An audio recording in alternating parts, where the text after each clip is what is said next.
It is 10 minutes after 7, and I'm calling the Amherst Finance Committee meeting for March 8, 2012 to order, and want to welcome everybody who's here and everybody who's here by watching us in Amherst Media, and thank you Amherst Media for making this available. We're going to start by finishing the community services budget that was left over from a prior meeting, and then go immediately to the elementary school budget from there. And the budget is in the town manager's budget, I believe starting at page 107, and for veteran services. And I want to thank Steve Connor, who's the Veterans Services agent for Amherst and for our collaborative arrangement with other communities, and thank you for being here.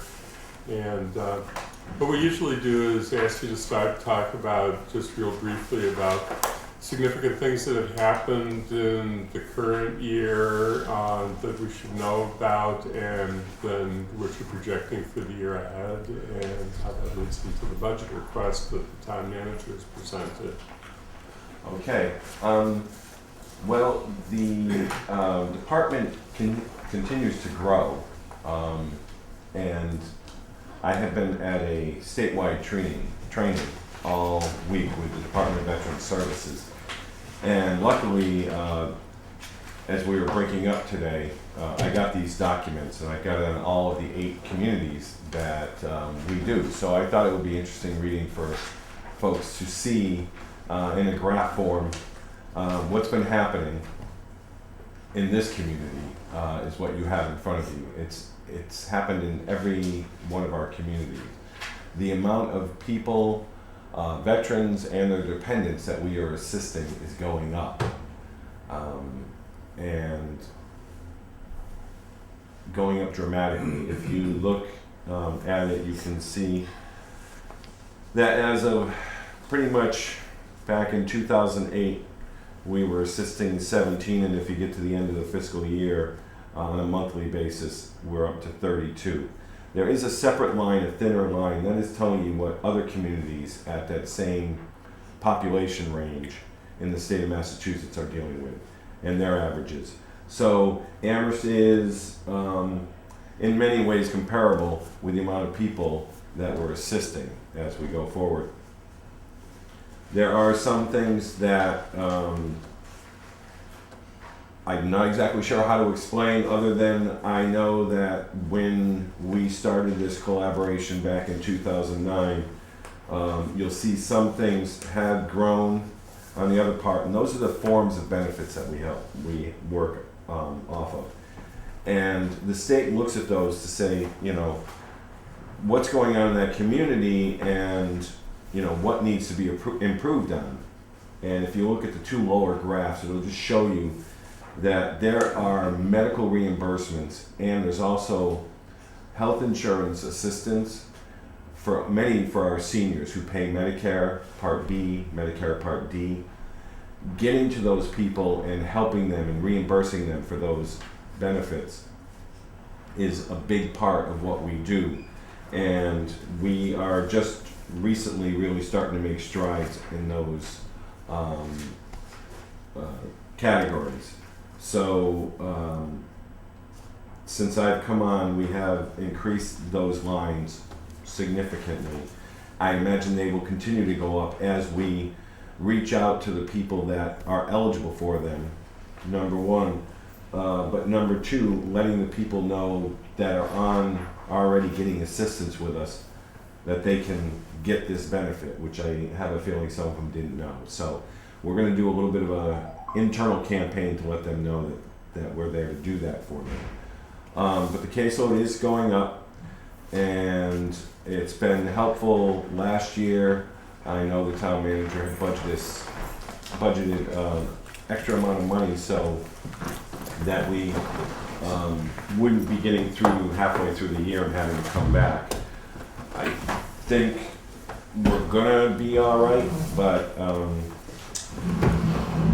I never know. And then as far as the benefit end, we also have had almost a doubling of our VA caseload of people that we're putting in for.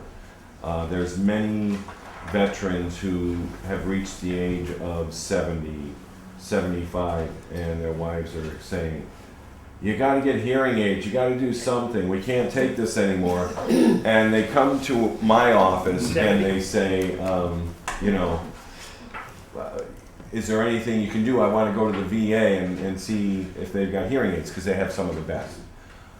Well, the VA is not quite as open as it was before 2003, so often to assist a veteran, I also have to put them in for a claim that it was service connected. If I'm successful with it, even if they get 0% and they get no money, if the VA says part of your hearing problem is due to us when you're in service, then they get the free hearing aids. And it's also their way into the healthcare system. So, you know, these are state of the art hearing aids. So we've got a lot of seniors now coming in for that kind of help. So we're helping them, and we have still some claims for returning soldiers from the wars and the conflicts coming to our office. Some of them are over there as students, some of them are residents that have come back and come to us and asked us to put in a claim. So we're staying busy. I guess I have a couple questions that I would pose about the 12 budget and then I'll turn it to the committee. One is, are you comfortable with the amount of veterans benefits that the town manager has put in the FY12 budgeted, which is 220, let's see, for FY13, 223, 800. Does that, you know, have you done any calculations on your own? It looks like it's going to be enough. Again, I don't know. These two bottom graphs where there's going to be an increase in medical reimbursement. I don't know how much that's going to change things, but in averaging out what we've been doing with the growth, it looks like it's a good number. It's hard to tell sometimes, because we've also had, just in the last month, 3 people come off of benefits, and it all kind of like one or two cases can show up at his doorstep. Right. It's not an easy thing to predict, but it's sort of a law of averages, Right. ins and outs throughout the year. So we try to work with them to make our best guesstimate. There are, and I know that it's, you know, how do I put this? Having the shelter here now has also brought in a little business, not so much financially, but I work very much with the Western Mass Task Force to End Homelessness. And there are people who have stayed at the shelter here because they get bounced around as they're trying to find a place for the night in the wintertime. And some of them, we have been able to get out of homelessness with these VA supportive housing vouchers, and they'll move into the community. When they move into the community, often they'll need more ongoing assistance, and so we've had an increase of that in the last couple of years. We housed 3 since last May, I believe, or last April. So that can always happen, we never know. And part B of the question I'll turn to Sandy on is that the town manager put in that $30,000 on the ad restore list that he had, the funds were available, an extra $30,000, and you know, as you know, it struck several of us as peculiar because we either need the money or not. So why it falls and can be on an ad restore list, because it's not a discretionary item if it comes. Right, if it does come, then we have to either transfer money, as we did last year when we transferred money from public safety into community services to make up for some shortfalls in the veterans budget. But I think what our thinking was by putting the 30,000 in the ad list, it would provide a little bit of a cushion just in case cases showed up. We've certainly seen a trend up over the years. As Steve says, we do monitor the spending over the course of the year, and this year looks like we're going to be okay. But I think it was more out of caution than out of knowing that we're going to have a $30,000 shortfall that we put that in the ad list. I guess the other question that I have used to is that are there any changes in the towns participating in our region that are projected for the year ahead or possible for the year ahead? And if so, will that affect our assessment? The district is going to meet at the end of this month. There is a thought, I don't know if it got onto your paperwork, probably not, that there's one person who has been at 20 hours, and we are looking to increase those hours, whether it's 4 or 5 hours, and the district is going to have to vote. Everybody will have a vote on whether or not they think that's necessary. And one of the reasons for the desire of it is we are working with both the Hampshire County House of Correction, and we're working with the District Attorney's Office on programs to help, if they're already incarcerated as they come out, that they end up, we're up to date that if they're a veteran and they're coming out, are they going to the VA? Are they VA eligible? Are they coming into the community? Do they have housing? Which is basically to prevent them from just leaving the House of Correction and ending up in one of the shelters. And long term, that's costly if that's what happens. So yeah, that is one thing that we've looked, and that takes a little bit more time with one of my people. Sam? There have been some discussions with other communities about expanding the number of towns that participate, but as at this moment there's no movement forward on that. Nobody else has joined, but I know there have been overtures to other communities and discussions. Right, there's been outreach to 5 different communities. I know we're going to meet with a couple of folks sometime towards the end of this month about one particular town, and the others. It's hard to know what's going to happen with this because the State Department of Veterans Services has, over the last few years, gone paperless. Now they are absolutely going paperless come July 1st. You cannot file any of your paperwork or get any of your reimbursements through the mail. There are still a lot of VSOs in small communities that don't go on the computer, don't do the work that way. They are World War II vets, Korean War vets. They'll even laugh. I don't even know how to turn on a computer. So how those communities are going to deal with that, I think some of them have, even though there's been letters sent out, I don't think those towns know that that's going to be an issue for them come July 1st. And I guess in some ways we're going to have to wait and see what happens when that does occur. Because DVS has told those communities they should think about joining districts in their neighborhood. And there's a few of them in our neighborhood that DVS is asked to consider it anyways. And we made overtures to them. So. Yeah. I just make an observation and call Mary Liz and go around the table.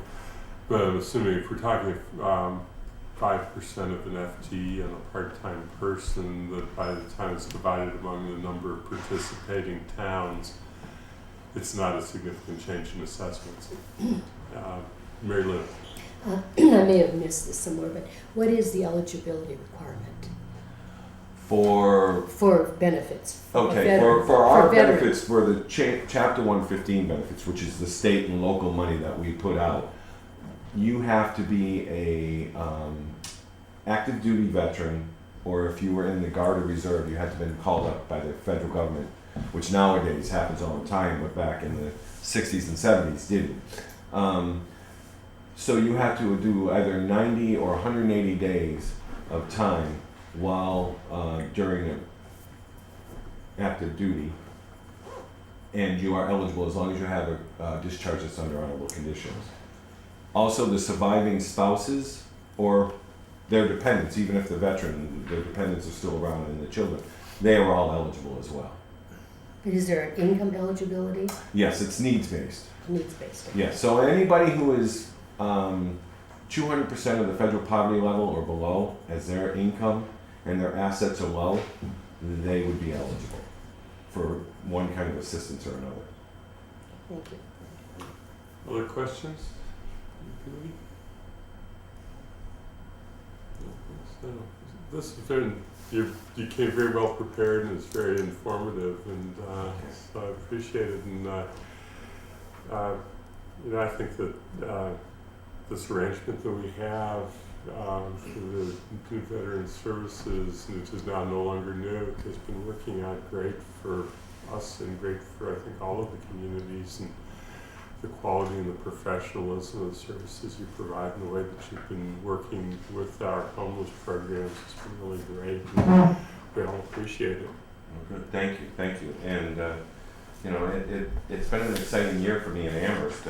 As many of you know, we had that big ceremony back in September over at the cemetery, and I think you'll see an improvement coming for a lot of our ceremonies in town with this new group of people who all of a sudden were at this and said, "Wow, this is great!" And so that was great for me. It was a learning experience, and it was also a lot of fun to work with the people in the different churches to pull that together. So I'm looking forward to a good year this year for That's great. our ceremonies and stuff. So Thank you very much. thank you, everybody.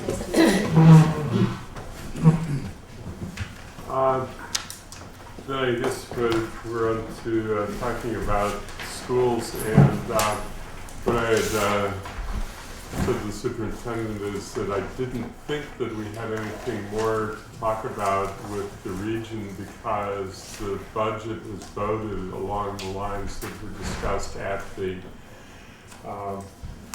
four-town meeting, and it was consistent. We put that in the end, wasn't it? I guess the other question that I have used to is that are there any changes in the towns participating in our region that are projected for the year ahead or possible for the year ahead? And if so, will that affect our assessment? The district is going to meet at the end of this month.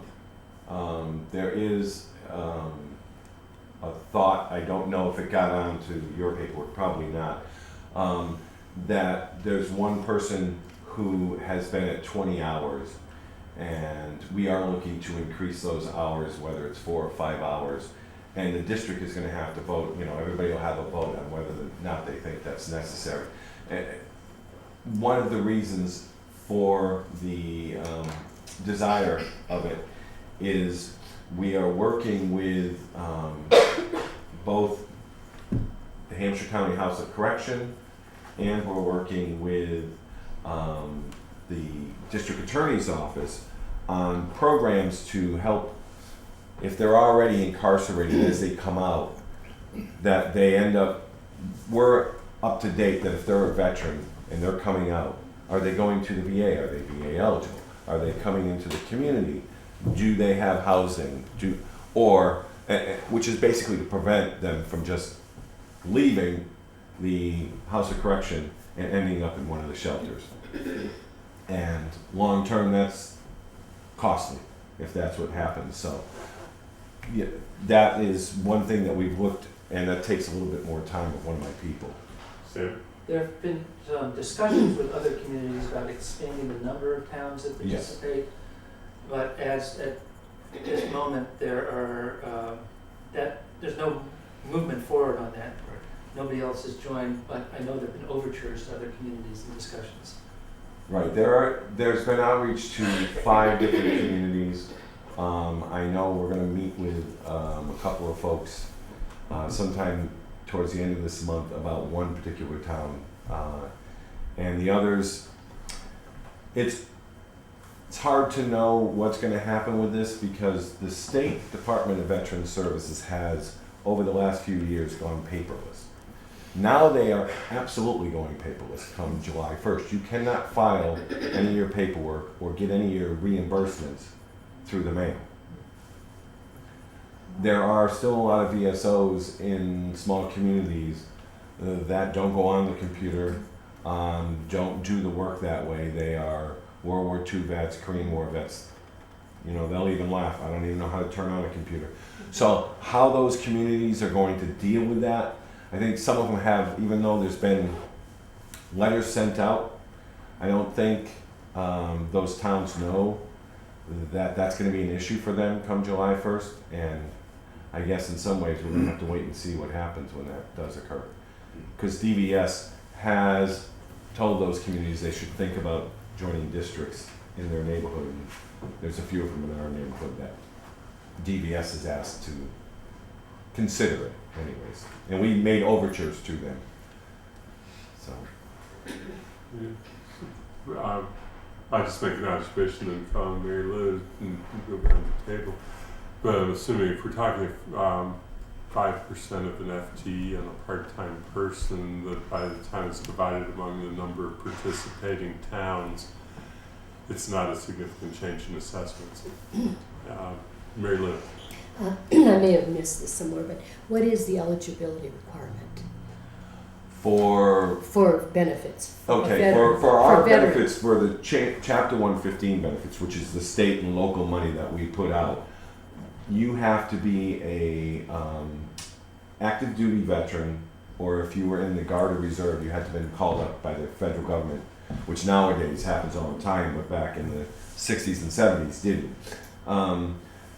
So you have to do either 90 or 180 days of time while during active duty, and you are eligible as long as you have a discharge that's under honorable conditions.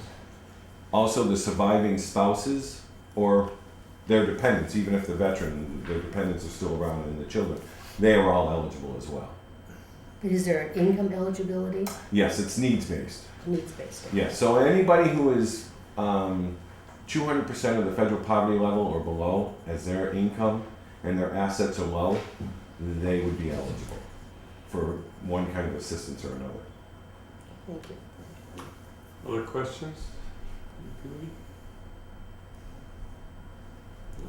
So, this has been, you came very well prepared and it's very informative, and so I appreciate it. And you know, I think that this arrangement that we have for the new Veterans Services, which is now no longer new, has been working out great for us and great for, I think, all of the communities, and the quality and the professionalism of the services you provide and the way that you've been working with our homeless programs has been really great. And we all appreciate it. Well, good. Thank you. And you know, it's been an exciting year for me in Amherst.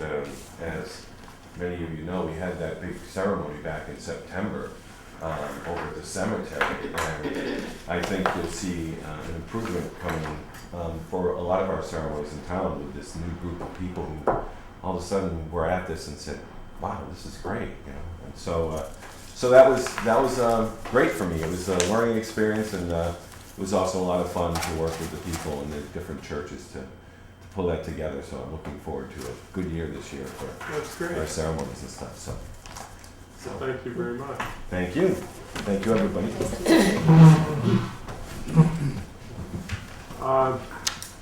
Then I guess we're on to talking about schools, and what I had said to the superintendent is that I didn't think that we had anything more to talk about with the region because the budget was voted along the lines that were discussed at the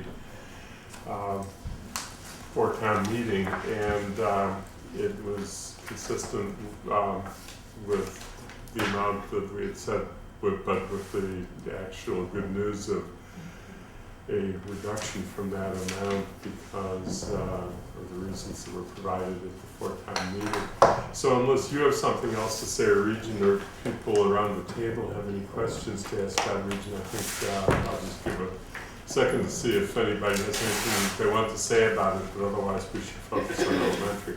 We sent out some handouts, so you all have the latest version. Read it, I only. If you're in reading time. I'm glad you date that. Yes. Yes, of Yes, course. that was good. You bet. They all look alike. Mary Lou, did you have anything, since you are our liaison, that you wanted to say about Region before we go on to elementary? We, Andy and I met with Maria and Rob this morning, spent an hour going over all the back and forth sheets of the budgets in the past before Marks Meadow closed. Marks Meadow's closing in the following year, just so we were clear that there was a savings based on our using $700,000 from the town reserves. And we're satisfied with that, and we suggested some papers that they give you tonight, so you will also be satisfied with that. I think we all learned a lot in all those numbers. Yeah, it was interesting because, you know, we start by looking at budgets and we say we're gonna cut X amount. And then next year, budget season rolls around and we say, you're looking for the budget. What we did today is we looked at actuals. What actually was spent. I have one at home still. More, I got more here. No, it's fine. We have enough over here. We've got one more member coming, so, Okay. yeah. So what I did, and what I dragged Andy Lou through, is the end of year report that we submit to the state each year for FY10. And the Schedule 3 in that end of year report has to do with instructional expenses. And in the elementary schools, all the costs associated with elementary school are instructional expenses. So I didn't bother with the rest of the report, I just focused on that section. And I took him down a little rabbit's hole that, you know, really Schedule 3 is a compilation of a number of subschedules, one for each building and one for the district-wide programs. And so we looked at all the expenses in Schedule 3 for each of the schools and for the district. Saw how those got brought up to the Schedule 3 that people are more likely to see in passing, or that book. And it's summarized on this page on that first column on the left. Okay? So if you were going to drill down to that level of individual schools, you would see that, without reading all of them, in FY10, Marks Meadow, actual expenses, not budgets, actual expenses, was $1.55 million. And the actual expenses for instructional expenses for all four schools at that time and the district-wide program was $12.8 million. So the next thing they did is the same exercise for FY11. What was actually spent in FY11? Again, school by school. So in the next column you can see what was actually spent in school, and yes, there was no Marks Meadow, so there is no cost associated there. And the cost for all instructional expenses that year was $12.5 million. The next column over is the difference in expenses between FY11 and FY10. So you see the district went up 47,000, Crockett Farm went up 253, et cetera, et cetera. Marks Meadow doesn't exist, so the 1.5 million goes away. Okay, so we said we actually spent 1.5 million for Marks Meadow in FY10. And we said we were going to cut 930,000 in the FY11 budget. You know, I think you all have this, I'm not going to bother you with it. So we're going to cut 930,000. Well, what happened to the rest of it? Okay. So the rest of it went to other schools. So some teachers we could cut, other teachers went to the other schools to accommodate the extra classrooms for the kids. Or you see a paraprofessional was being paid out of Marks Meadow in FY10, and the next year, I forget what's Crocker Farm, somewhere following their kid. Right? So there's all that. So I try to capture what that was and put that in this next column. This is budgeted staff transfers from Marks Meadow to these other schools. So that's the 841,000. So 85,000 went to the district, 244,000 to Crocker Farm, 105,000 to Fort River, and 406 went to Wildwood. This is all teachers, paraprofessionals, staff that follow the kids, if you will. So the next thing I'm showing here is, okay, so if we take that into account, what other changes above and beyond that happen in each school in actual expenses in FY11? And that's the far right column. So actually, when you factor in Marks Meadow shift and the redistricting and all that, district expenses went down 37, Dr. Farms about the same, Fort River 43,000. Wildwood went up 277,000. Why? Well, you do your best in planning, and you try to redistrict, and then you find out where the kids actually land, and you have to make adjustments for it. Okay. Now, having said that, it looks like you get 293,000 in adds to extra expenses that year. But as we looked at the actual budgets this morning, we noted that there were some things that were added and would have been added even though we would not have closed Marks Meadow. We would have added a curriculum director. We did add 3 pre-K classrooms. We did add a Spanish teacher because that's part of the policy of the school committee. And we did add an instructional technology teacher. And we also cut some things that we probably would have cut anyway because we had to cut stuff that year. Anyway, the net of that is range $200,000 that appeared anyway. So of this 293, 200 of it would have been added even if we hadn't closed Marks Meadow. But let's give that a buy and say, okay, let's say then there's 293. Well, if we cut 930 and we net those out, we did save 637,000 from year to year, right there. Now, what doesn't show up on Schedule 3 is benefits, okay? And when we closed Marks Meadow, some of the folks that left, not all, but some of them, had health insurance. And we looked at a schedule as to who had what level of health insurance, what the cost was in FY10, that we didn't have to provide in FY11, and that added up to $77,700. So if you add those together, you're at $700,000 savings. I'm sorry, could you repeat what the health insurance was? 7,000, it's right here, Right here. first when we start. Oh, right. Yep. Right? So just looking at it roughly and not even factoring in that there were things we would have added anyway, as a whole, the enterprise came in $700,000 less than the previous year. Did I say that? Coherently? Right. I've had too much coffee today. I But, was talking to Paul and discovered that I was going too fast. but again, that in the right-hand column, as you explained this morning, would have been there Yes. irrespective of that. So you're still looking at the 293 as part of the whole. Yes, Okay. absolutely. Andy, Yeah, just a quick question. First of all, I'm concerned about your cold. This has lingered on way too I know, long. it has. Actually, it's just coming back the last day or Oh, it's two. been brutal. Last week I was great. You gotta do something about that. Echinacea. Usually works. Right.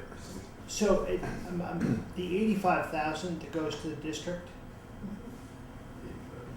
the way I think about these numbers is that you've been able to march ahead with increases that were unavoidable in the budget or standard in the budget Mm-hmm. and fund them through the Marks Meadow, largely through the Marks Meadow cuts, which I think is exactly the way it was imagined. Mm-hmm. The 85,000 to the district, how do we think about that? Okay. Is that, No, I can tell you precisely what that's done. So, for instance, nurses are considered district personnel because they service all the schools. right, So they wouldn't be allocated to this school or that gotcha, school. okay, so that it's sort really of just a thing. bookkeeping. Yeah, It's not as though the district was the beneficiary of the Marks Meadow cuts, it's just that no, they. this, all of, Yes. Right, all of Schedule 3 is instructional expense. It's Got like in the schools and the classrooms. Right. I understand. But I don't, Andy, you wanted to like say a few more words? Yeah. I'm afraid I drag these people through every nickel and dime and nook and cranny Yeah. to No, make sure that, you know, it's, I guess a couple of things. One is to assure the rest of the committee, we looked at a lot of sort of detailed schedules that are behind the summary page this morning. Mary Lynn and I, and Mary Lynn can talk about it too.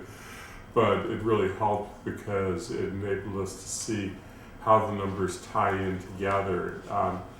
To try and recreate that tonight didn't make sense. And I think we all agreed that it really is not where we wanted to be because we really do need to get on to be thinking about next year's budget, which is, but there was a, it was important because what happened when we were meeting in 2009 and established a 2010 budget, and we're looking at all of the different things, we came to a conclusion that it was reasonable to take an additional $700,000 above the amount that we otherwise had set aside through our guideline for the elementary schools in order to enable the schools to have one more year of operation of the Marks Meadow School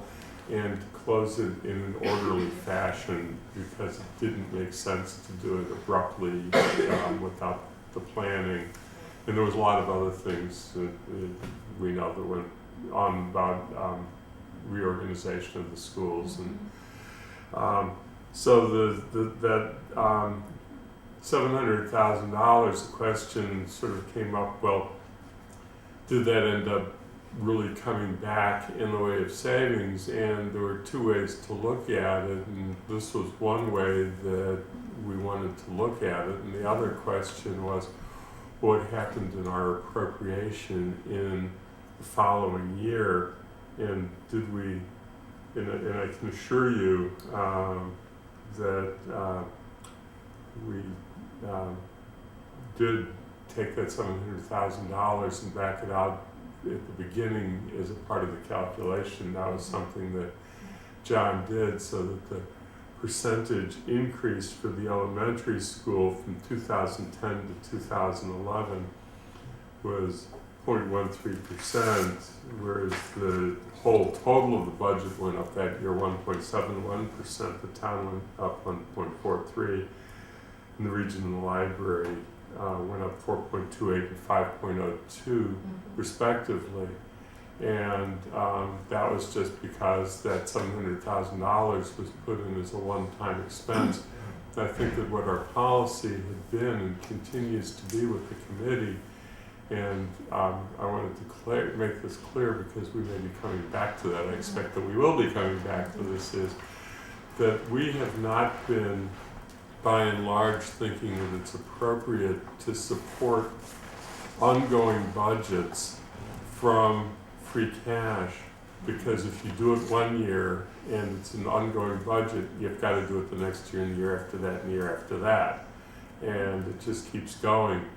But that if there is some kind of a one-time reason to do it, either because you know that there's new revenue coming or reductions in expenses that you can reasonably project, then it is a one-time allocation from free cash and not an ongoing allocation from free cash that has to be returned. And so we wanted to say, well, the last time we did this didn't work out.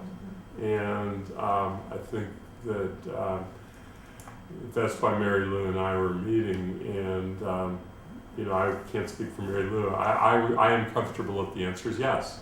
I am too. And I think that was why we wanted to go through that particular exercise. Now we have to get into, unless you have questions about what we've just been talking about with Marks Meadow, which is history, then we need to leave the history behind and get into next year's budget. So, I just want to, I know you said it, but I want to make sure everybody is clear on it. We redistrict, if you recall, we changed the lines all over town. And I know Doug was very much involved with that. I saw some of his maps of who goes where. But so when you put that all together, I think we were very fortunate. We had good principals who made that happen the following year. It was a real smooth transition compared to what it could have been and what it has been in other areas. So I think that was a plus too. so If I could, I'd like to add to that as well. That transition year really allowed us to make these changes in a way of closing the school and redistricting, which included many students, but also a third of our staff across buildings moved. To do it in a way that was really carefully thought out, and the principals, again, did an exceptional job, and a lot of support for families and students and staff during this move. So we appreciate that funding, because it really helped us to do make this change as smooth as possible. So if there's nothing else, then I would like to jump into the question of where are we with next year's budget, and also talk about the school choice plans a little bit in there too.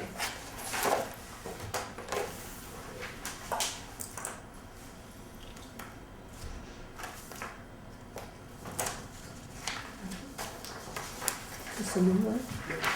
Oh, they have the same cover. Yes, Yes. it's dated as well, though, so. But it does say Amherst on the top, so. Yeah, this is Amherst. The Amherst logo. Yes. Today's date. Oh, that's the regional. And it took me a few Maybe we minutes. should and I call was it, looking change at the I had color Pelham- coding. I had Pelham before this as well, and I was like, Oh. wait a minute, where is it? Next year, I'm gonna get a color coding these things. It could be. And these, for those of you who have the full budget book, you can just insert this as a new financial performance section. And the same pagination, you know it's the updated version or the latest version because of the dates on the bottom right-hand corner. So this is as of March 6th. I'm going to draw your attention first to page 31, which is shows the budget. On the far right-hand side, level services would have called for a $1.1 million increase, 5.3. But the task we started addressing was the guidance to go to a 2.88 increase.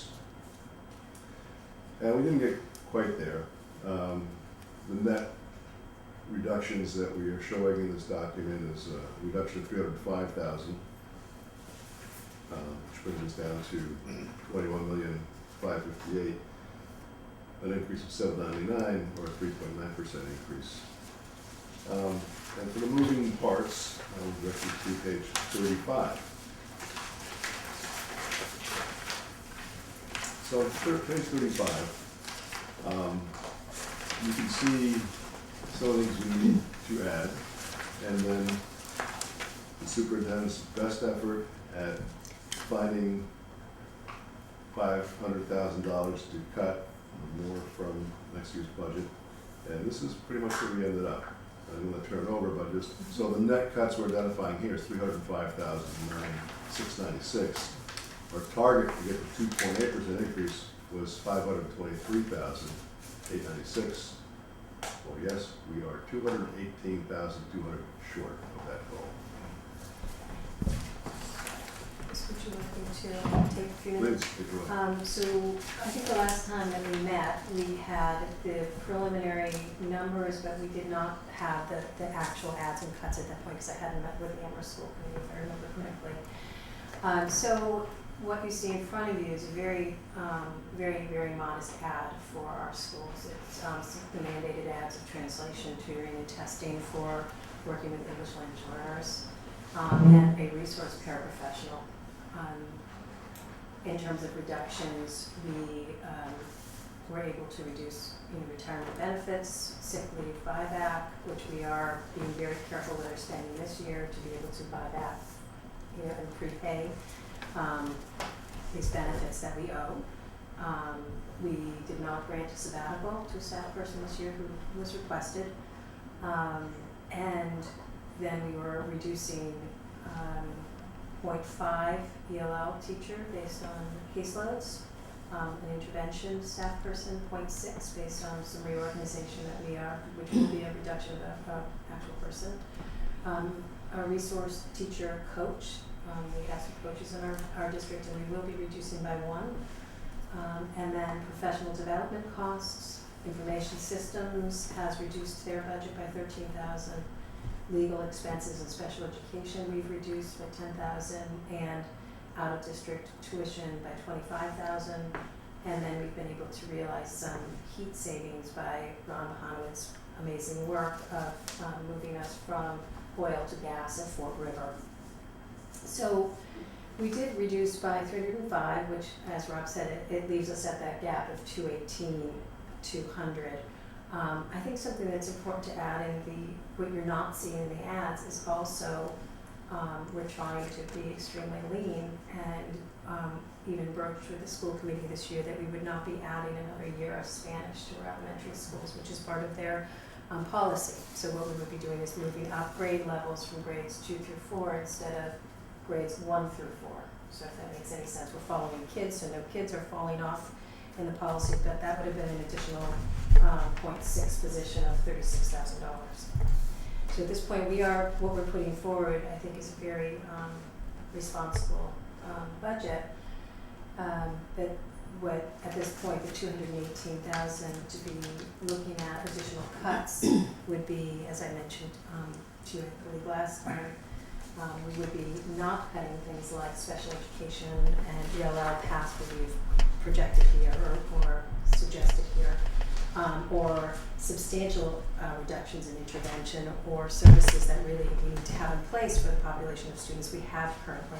So there's a real current need. We would be looking at things that I think we all would really struggle with, which are things like, instrumental music and enrichment, arts and library services, and things that we all hold dear in Amherst education. Where the only other option is to really increase class sizes, which the school committee, the community, and I don't believe is really educationally sound to do. So again, our priority is to meet the needs of all of our students, and we are still struggling to do so. And I know I've spoken to you before about the whole school reform efforts we have underway, and we believe is very promising to reduce supports and services while we're making some dramatic changes in our schools will really take us off track. So the choice funds, I guess when we originally talked about this, our goal was to look at any way of bringing in additional revenue as well as realizing efficiencies everywhere we could. And again, I know we've all had conversations of bringing, potential of bringing retirees who are in GIC back into our health insurance program, which again would realize potential savings, and it's a win-win, big benefit for retirees as well. We're looking at all potential avenues of saving funds. So we did open up school choice, and again the commitment is to open up school choice to round out classrooms, because what we realized and what we experienced before in configurations in our school systems, you may have one classroom that has 16 students and another classroom in another school, third grade classroom, that has much higher numbers. So we have the opportunity to round out classrooms to more consistent levels, but not exceed what we're comfortable with, and clearly not increase to the point where you're increasing the budget. So we have anticipated very conservatively, very comfortably, 40 students for school choice for next year, which is a revenue of $200,000. We have not even advertised at this point, and we have many people who are being interested in filling out applications even prior to the advertising. So, Really? Has the school committee voted choice yet? yes. I'm sorry, they have, that's the wrong question. Have they voted the target numbers yet? I missed that if they For did. choice, we, at the region as well as Pelham and Amherst, we won't vote a specific number. What we'll do is have a discussion and say what people are comfortable with class sizes. Right. So they won't vote the specific slots. They'll just say to me, please stay within these ranges, and then I will, as interest comes in, I'll just assign students to slots. Because there was concern about the lower K through 3. Absolutely. And I thought I was attending all the meetings, but I hadn't heard the vote on the target numbers yet. Oh, the policy subcommittee is working on right now revising our class size ranges and guidance from the school committee. So they're working on that currently, and we've all recognized that the lower grades, we want to stay within a much smaller class size to be able to meet the needs of all of our kids. So I think we're consistent with the school committee's expectations on that. Anything else?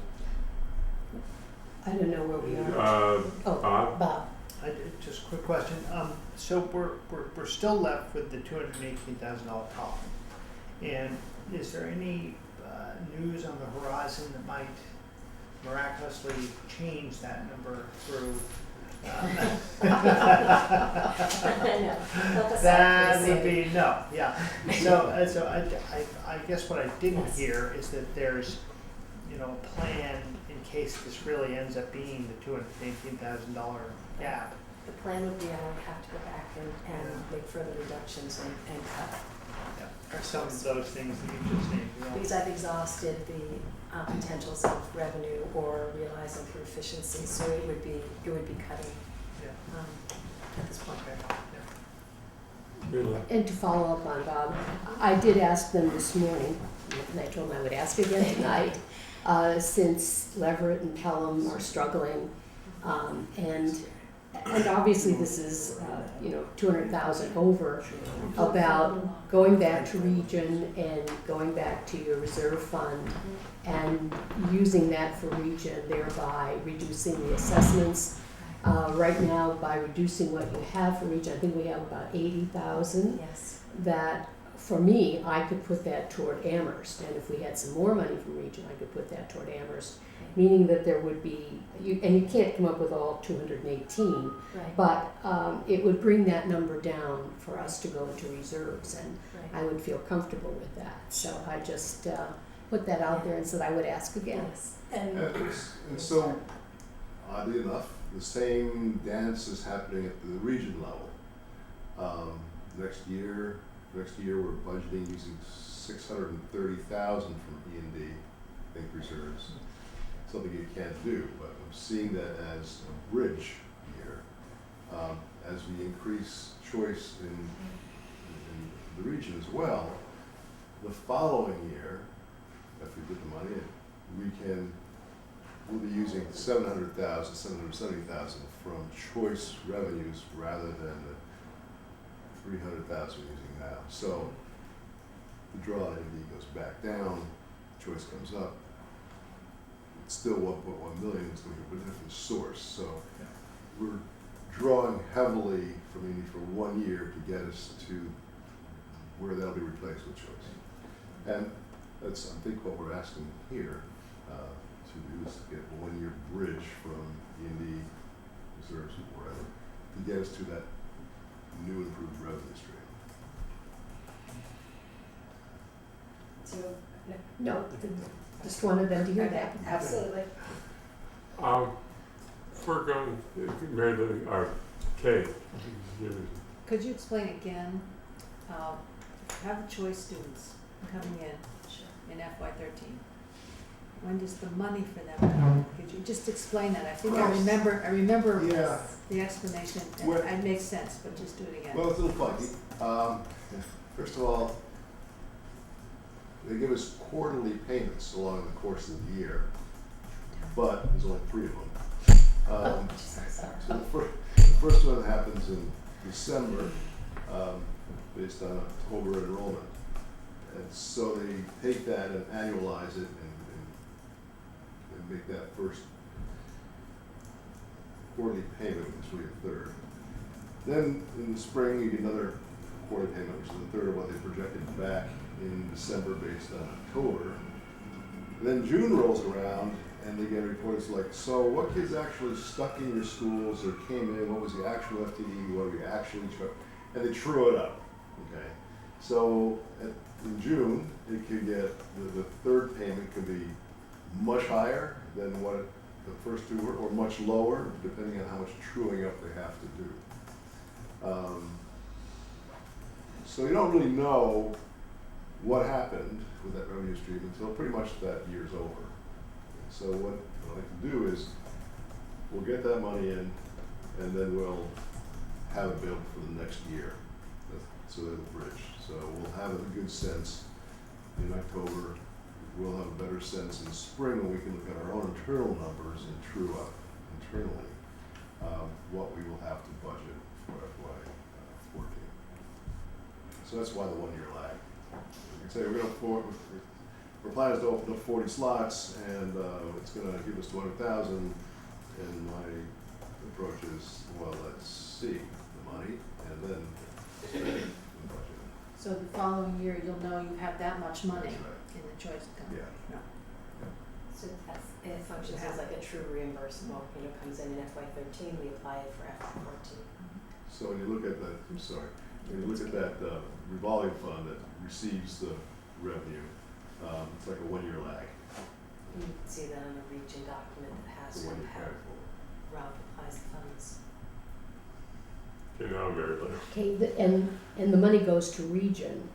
Where does the money go for choice? I'm assuming it goes back to the town, but I don't know what the laws are on choice. There's actually there's a provision that says that it is a special account that's set up, the treasurer sets it up and it goes directly, It does go to school.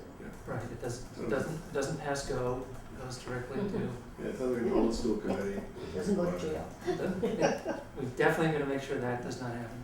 That's right. Yeah, actually, I can find that statute pretty easily at home and just email a copy to the committee. I don't obviously have it with me, but it's pretty straightforward in stating what the procedure is.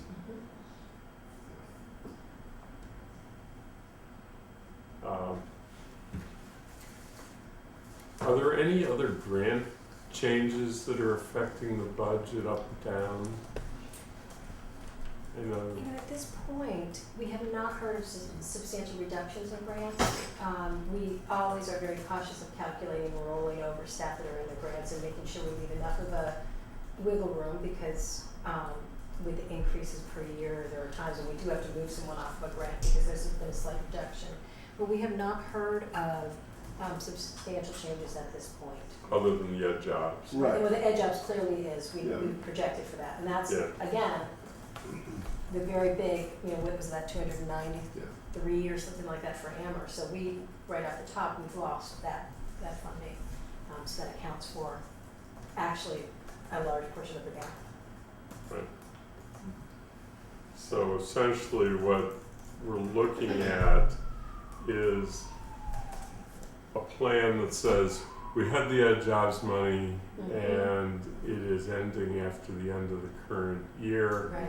Right. We're picking up choice was the school committee's decision in order to have the revenue to replace the ed jobs. The school committee has concluded that it can do that without affecting the expense side of the budget, as long as we're very careful about making sure that we're not doing anything to increase class sizes to the point where we have to add classrooms. And so the question is, what do we do about what is amounting to a bridge year? Is that a fair summary? Very fair. Yeah. Irv, I don't know if you had anything you wanted to add. This has been gone over a lot of times, and you just summarized it correctly. And that's what we're asking for, is a bridge.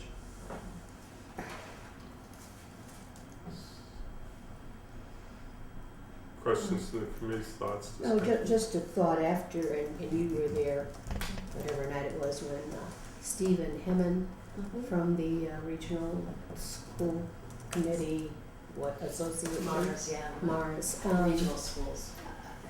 Certainly his forecast was gloom and doom in terms of aid coming back for schools, for towns, whatever. And I guess I'm hoping that's part of your thinking as we move forward for, even though this budget isn't finished, but for the coming years. It did not sound very encouraging in terms of federal monies being available to the state for education and for towns.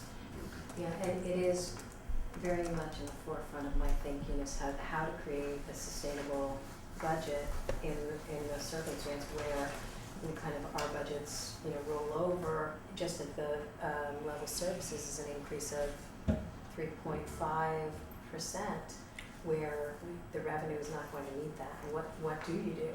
So I'm very conscious of that, and that's where we really have been focusing on any reasonable way that's fiscally responsible to bring in revenue to decrease costs by being efficient in any way we can, and recognizing that a lot of the reform efforts we're putting in place will help us to be able to provide stronger services as efficiently and as effectively as possible.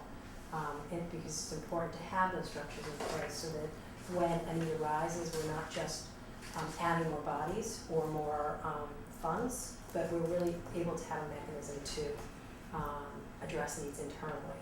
So, and a lot of that is just building internal capacity, really bringing our staff and all of us to a place where we can, unfortunately, sometimes manage with less. So we're very conscious of, and as I know you're all aware of, my role with working with partners in higher ed and in the community to develop any partnerships that would leverage resources in a way that we receive, whether it's professional development for our staff or services for kids, either through a gift from someone else or just pooling our funds and having greater return. So, Follow up, Andy? Yes. But about 75% or more of your budget is staffing. Yes. 80. So that in the long term, that may eventually we all have to look. Certainly Exactly. the town has to look there. And Yes. so, but this is in the future, Yeah. Well, not too far. and it's a hard picture. Yeah, now I'm going to ask a couple questions of Sandy to help the discussion move along. One is that when you did the 3-year projections and included FY14 and 15, you made low state aid increase projections, and I assume that you were factoring in the same kinds of cautions that you're hearing reported from the discussion the other night from Mass Association of Regional Schools. I think the assumption was a 1.5% increase in state aid for those, for 14 and 15. Because, again, I think the lag in the economy coming back, also FY14, I figured it was not an election year at the state level, so there's generally more pressure to give state aid, and there historically has been more state aid in election years, and so next year isn't one, so I factored that in. But I think generally, yes, I think until we see more solid signs that the economy really is turning around, all those signals are expect modest state aid increases in the future. Okay, now the second question has to do with our free cash and stabilization fund balance. If either tonight or in April, when we actually vote budgets, we were to want to make a transfer from free cash of $218,000 to balance the school budget, do you have advice as to town's capacity and balance of our reserves total? Yes, I do think we have that capacity. We've increased our free cash by, I think it's $887,000 this last year. And we closed out FY11, so it's continuing to grow. And so I do think, and I've discussed this with John a lot too, that consistent with the unwritten principles about how we use free cash, which we at some point might want to make written principles, but at this point I'd say unwritten principles. This is using one-time money, which free cash is, for a one-time expense. And not using it for an ongoing expense, which we referred to. So I think our free cash numbers and our stabilization numbers have been healthy. Certainly, if you look at the Standard & Poor's report that we shared a couple of weeks ago, those numbers are very healthy compared to what our targets are. It's in the 10% range where we've always said we wanted to be in the 5 to 15% range. So I think we're healthy that way, and I think we can afford to use the resources that has been established for that very purpose. So I think John and I both feel very comfortable with this use of funds. Questions from the committee or on that? No, just a hypothetical one. So let's say we say, yes, reserves, let's plug the gap with the 218 from reserves. And school choice carries on and you get the cash that you expect. So you're roughly at least in balance with the reserve $200,000 plug next year. But just because of the creep and the flatness of the revenue stream, you're in a circumstance next year where you've got $350,000. It would seem that that's not an unlikely scenario, and that describes in some ways a structural budget deficit.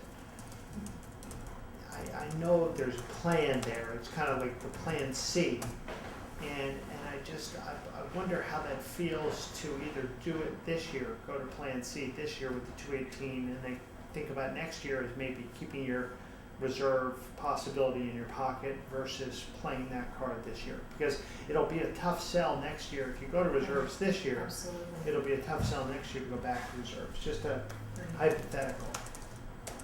Where we are in terms of making changes in the schools, if we were to hold that out now, it doesn't allow us the capacity that we need to make the changes. So it's So, a timing issue. That's what It's it is. very much a timing issue for me, because looking at things, I mean, at the really core structure level, which we are in terms of schedules, how and when are we providing services, what do the services look like, evidence-based, data-driven intervention program, all of those things, I need some time. And recognizing, would I like 3 years to have that time? Yes. Am I gonna have that time? Probably not.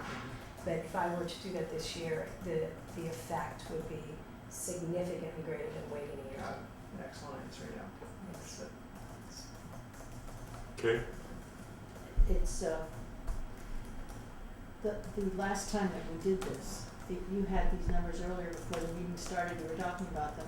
The budget went up by a very, very small percentage the following year. So I would expect that something like that would happen again with this, that if this is working like one-time money for a one-time expense, that then the following year, the school budget would not have as big an increase as the other budgets. Yeah, it wouldn't be the same scale, of course, it's not. It's not as Similar, big a budget. it's 200. Yeah, That is the hope. And, you know, the hope is that there'll be more than $200,000 of choice revenue, which would be very helpful. But again, we're being cautiously optimistic. Joe? I guess when we were talking about the 2.8% guideline, that was predicated on 2% state aid. And then I heard there was some talk afterward about there might not be 2% state aid, and I'm not sure what the chapter 70 is now.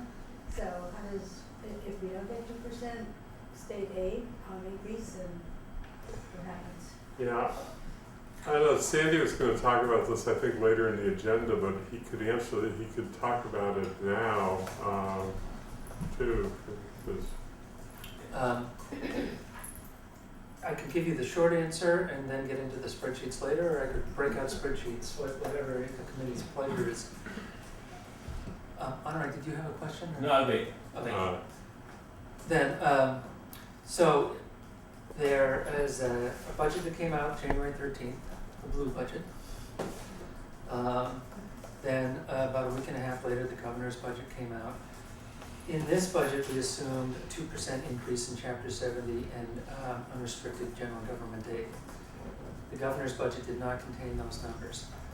And it contained several other numbers, which I'll show you in these spreadsheets when I go through them. There were some higher cherry sheet assessments and so forth, and when you added all that together, it meant we had a $309,000 deficit. And we presented that, I presented that to the BCG, and I think I shared that with the Finance Committee last time, where we said, what are our options for dealing with that?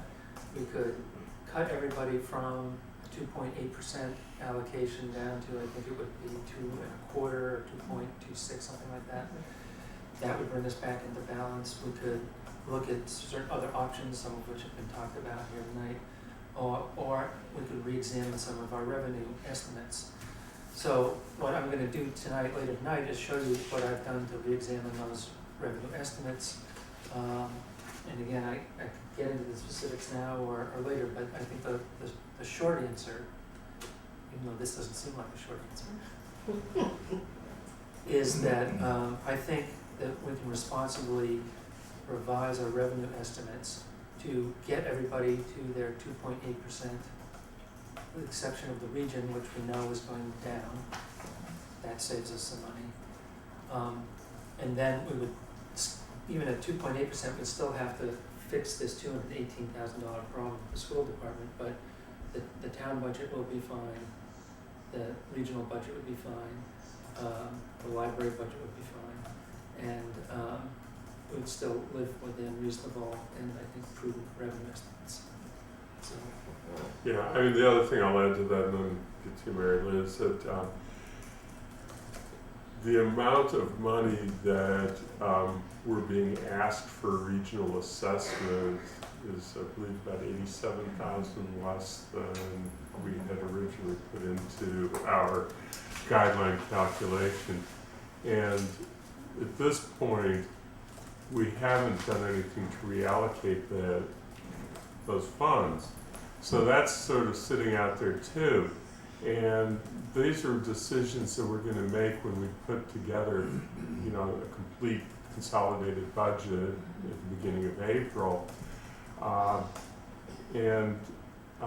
In fact, we could end up, because of that money, being able to assure the elementary school budget of the amount that it needs and actually have to take less than that amount from free cash. That's a decision that we have to make, because there may be other things that we'll need to or want to consider at the beginning of April. I think the reason that we wanted to have this discussion tonight is to see if we can sort of answer all of our questions on the committee, and at least begin to give some assurance to the schools that we think that there are solutions to the problem and that because otherwise they're back into looking at their cut lists, and I think that superintendent could tell us as to how damaging and difficult a process that is for the schools. And I don't know if the chair of the school committee would have anything to add along those lines. So I wanted to at least see if we were at a point where we were feeling comfortable with the idea that between the additional revenue that we might have and the ultimate backup, if we need to go to the full amount of going to free cash, that we think we can get there. And I think that's what the school committee was really asking the other night at their meeting. Yes? And thank you. And we do have our timeline, we have to notify staff by 8:15 if we're, 8:15, April 15th, sorry about that. Yeah, but what time is it? By April 15th, if we are going to make, we've notified these people, but if we're going to have reduction in force, so we have a timeline in terms of notification of people affected by the cuts, so. Which then all happens before town meeting, of course, and it happens very shortly after. If we have our plan is to meet on April 6th to try and make all of our decisions, and if we can't, then our drop dead date where we actually have to do it is the following week, the 13th, and that isn't a lot of, that's really squeezing everybody, including us. Mary Lou. I'm assuming that if the money comes, this extra money at the end of the year, and they decide to let us have that up front, that would be used. And that may not come till after town meeting, perhaps, or that decision Well, may right, not. it's the wild card in But- the equation. But clearly, that money would be used first before we went to reserves. That's right. Okay. And a follow-up on what Bob has said, I think his comments are real, so that if next year you're coming back with 300 and some thousand, I don't know how any of us will look at that in light of what at least I heard at that meeting the other evening, that it may be tight for everyone, and that might be harder to deal with a 300 and some thousand overrun than it is now with the 218. I'm just putting out, I don't want an answer, but I think this, I'm very serious about that, and I'm sure Bob is. And I will share with you that we are cognizant of that. I do Yes. run 3-year projections, and I do run actually at a 1% increase, not a 1.5% increase. So we know what we're looking And so we know what we're looking at, Right. and we're thinking strategically as to how do we get 2 years down the road, do some internal restructuring and so forth. So we're not just going year to year here, we're looking at a longer term Yes. plan. right, I know that, but again, it's bodies. Absolutely. That's Yes. where the money is. And the other thing is that, there are some cost savings that were realized during our contract negotiation that will roll forward, like our like dollar amount in health that we didn't have before. That's rolling forward. This, we concluded, and Maria did a terrific job in looking at this budget, was a reasonable ask from the town. And that it was something that we did not feel, in relationship to your question, that was something that was thought about, that would be any kind of, it wouldn't, the chances of that coming to reality were remote. And I think that, and because Rob rolled some numbers forward. But not to have this is devastating to what we have begun to build in terms of capacity of our schools. And one of the things we wanted as our goal is that we wanted our brand back. All of those kids who are now out there in private schools and charter schools or homeschooling, we want them back.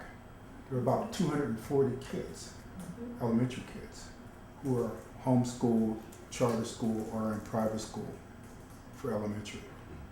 And we want those kids back. You can't get them back if you are continuing to deteriorate the budget that supports a quality education. Looking around the room, if there are other questions at this point. Just a quick clarification. Somebody mentioned that last time there was a situation like this, the next year the budget increase was fairly small. When was that? That was in FY10 to FY11 when we closed Marks Meadow School and we redistricted our schools. I had a spreadsheet that I made. I did it in a hurry, and I flunked elementary school because I misspelled elementary on the label. But I can actually pass copies of this around.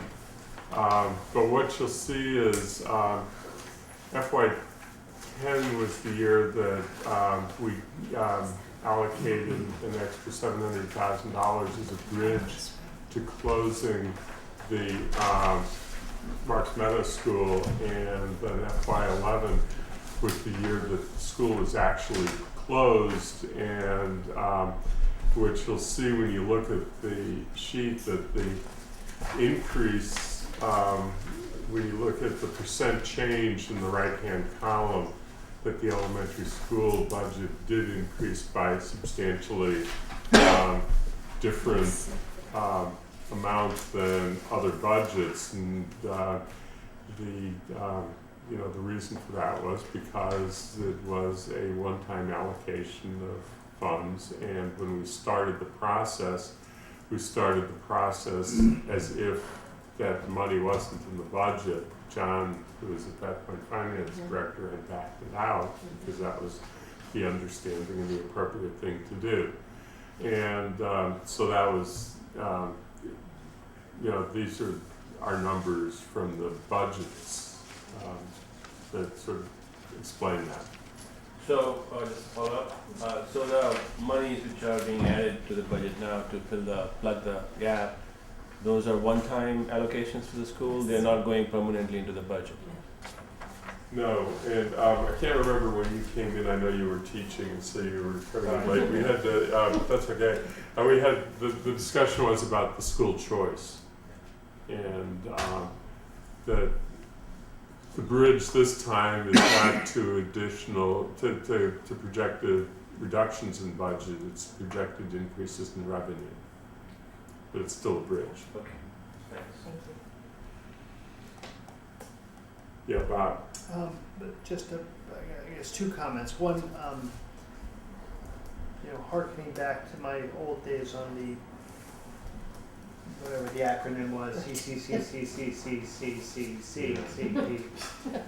the turnaround budget jumped out as the elementary school budget. It was the problem of all the town budgets in terms of the structural deficit, just because it was the one that had the steepest slope. And Marks Meadow did a huge job in kind of taking that slope and crunching it down. I mean, you remember it was the problem. We were looking at 6.5% increases year over year, blah, blah, blah, as far as the eye could see. And it seems to me that this may be the last part of the turnaround process, and it's kind of the reserve there. It seems like a good case has been made here. And I'll just say that if asked to kind of weigh in, I would say it looks like a very reasonable case that's been presented to us about another one-time gap to kind of fill in, and then we get to a point, albeit more quickly than you may like to, but at a point where we're not in that situation anymore. So I think that the question for tonight, if I may, is whether the committee is comfortable in saying that it is our sense and intention to come up with the money that's needed, the 13,000, you know, that amount, 18, and that we will do it from additional money that may become available, such as from the regional schools, or if need be, some portion or all of it from free cash. And if we can agree that that is where the committee is tonight, what that will do is, if I'm mistaken, let's say, then you can jump in. It will provide the assurance that the school committee and the superintendent need for being able to complete their process. Layla. Well, I would support that, but I would support the position that it comes from the region return first, with the rest coming from free cash. Actually, I mean, that's where I stand. Actually, in thinking about all of this, it's a discussion for next year, but I'm beginning to think maybe one lump sum that the school committees can determine how much will go to region, how much will go to elementary, may be a better way to give our projections to the school. That way, the region could decide. I mean, we're always accused of kind of being the leader and putting those poor small towns in a difficult position. If we knew what that lump sum was based on our percentages we're putting out there, then we could allow the school committees to determine how much they want to go to region and how much they want to go to elementary. So, but that's a discussion for the future, but I'd like people to think about that before fall. But I'm more comfortable with giving the money that they have saved at region to use toward elementary, with the difference coming from free cash, or if we get this windfall in an election year, use that.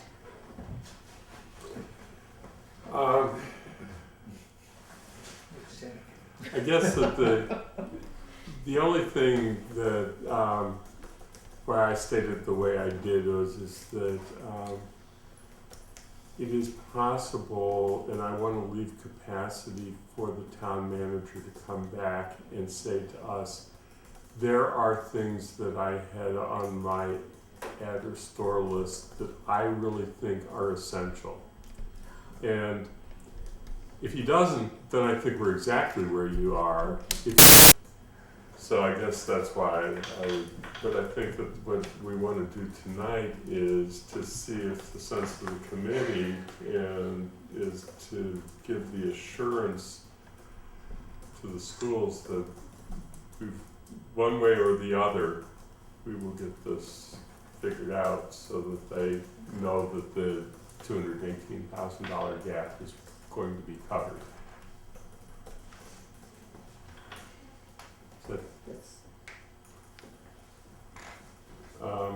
Anything else? I don't know if I'm not going to ask for a motion. Later, isn't it? Hmm? Isn't it in April we make all our decisions? Yeah, because we're not going to make a decision until now. So, but I do think that if there's anybody who has any hesitation about where we are, that they need to speak up now, because I don't think it was fair to superintendent and the chair of the committee and to the finance director of the schools to leave and not have some feeling of certainty as to where we're going.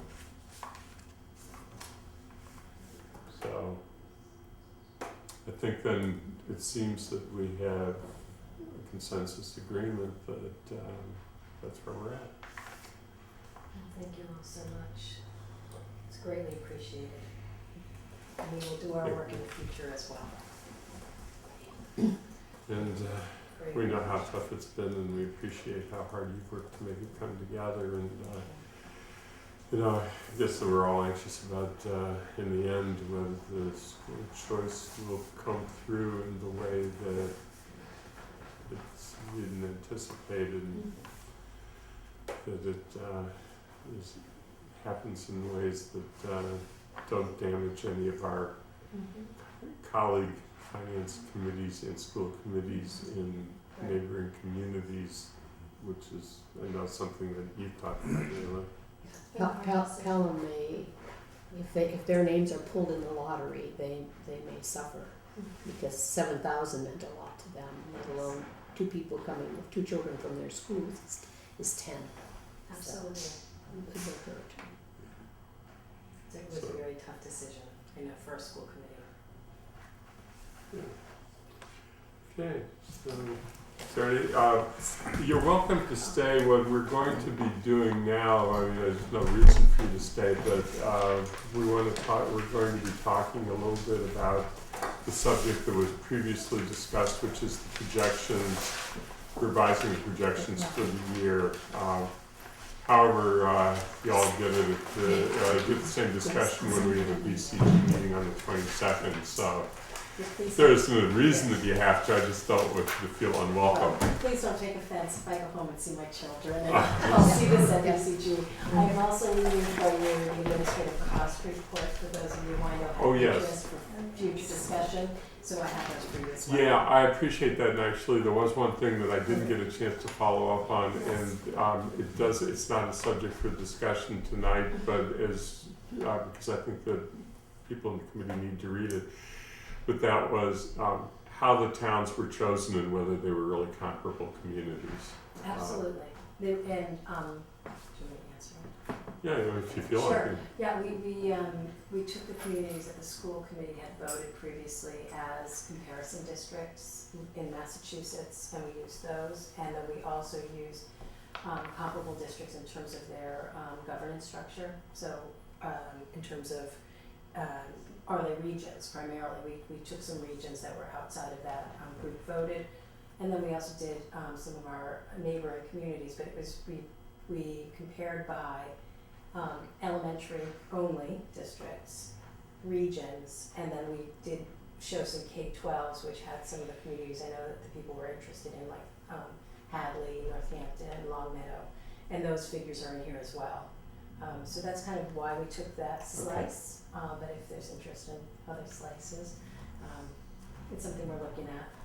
And we are continuing to look at the per pupil costs in general. We started digging into that data already. Yeah, no, I appreciate that. I understand that the school committee has asked you Yes. to do that. We are interested in the same thing. Once I found out that the school committee had asked to do that, I thought the best thing to do is to have it go forward, and then what you report to the school committee has to be reported to us too, because we are also interested in the topic, but we don't want to have you duplicate the study that you're already doing for the school committee. Right, it's in Amherst, we are going to be discussing this on March 20th Yes. in terms of per pupil expense.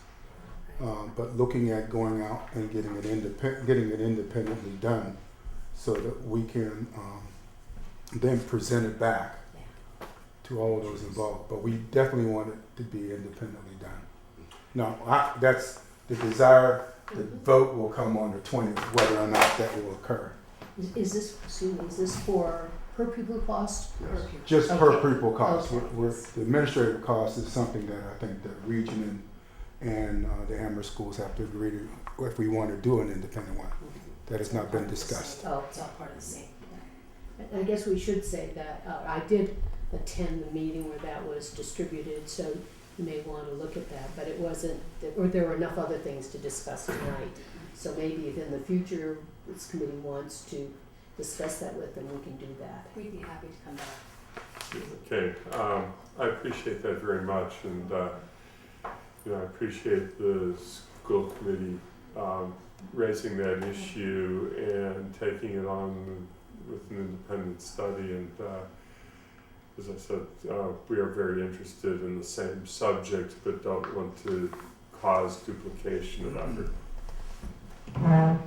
Thank you all. So thank you. Thank you all.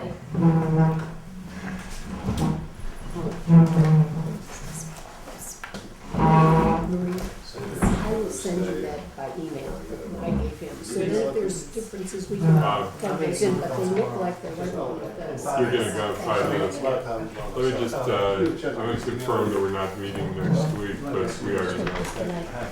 I just, as we're distributing paper around the table, we had originally established a tentative schedule for the Finance Committee that had next week as the second of the weeks. The first one was the February vacation week, when we would not have a meeting in order to give ourselves a breather. I have had 2 requests from 2 members of the committee that we honor our intent and not have a meeting next week. And I've gone over where we are with presentations, and we're going to have to really work hard on the 22nd and the 29th on Thanks. other articles that will be before town meeting. It looks like it's going to be around the 30 article warrant, which is, Did bring a list. you did bring a list, okay. So I think that we're okay for being able to hear from all of the people that we need to hear from, because a lot of those articles are standard things that come up every year, like paying unpaid bills and paying an assessment for the regional lockup, and things that we really can dispose of very quickly, and we don't really need to meet with people. There are only 4 petition articles. So I am comfortable with going forward with the recommendation that we not meet next week. Bob needs to leave in a few minutes, and I wanted to make sure that since he's one of the 2 people who would like us not to meet next week, everybody's comfortable with that. Okay, then we will go forward. So back to you, Sandy. So now we're back into the world of spreadsheets, and knowing that Andy was going to make that mistake with elementary, I have a typo on this sheet too, just to make him feel better. So you'll notice on the upper right-hand corner where it says updated Wamiko equipment, it's supposed to be Wamiko, not Mweco. They used to call it Wemco. Yeah, right. Now they decided to call it Wamiko. So what this is you saw something similar to this a couple of weeks ago when we compared what the manager's budget was with the revised figures under the cherry sheets, and where we showed that there's a $309,000 deficit. And so what this is same format, but saying how do we close that deficit by looking at revisions to the our revenue assessments, our revenue projections, and some of our spending and so forth. So if you don't mind, I'm just going to take a few minutes to walk us right down the sheet.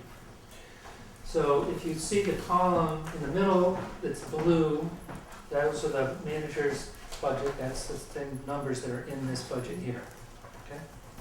Okay.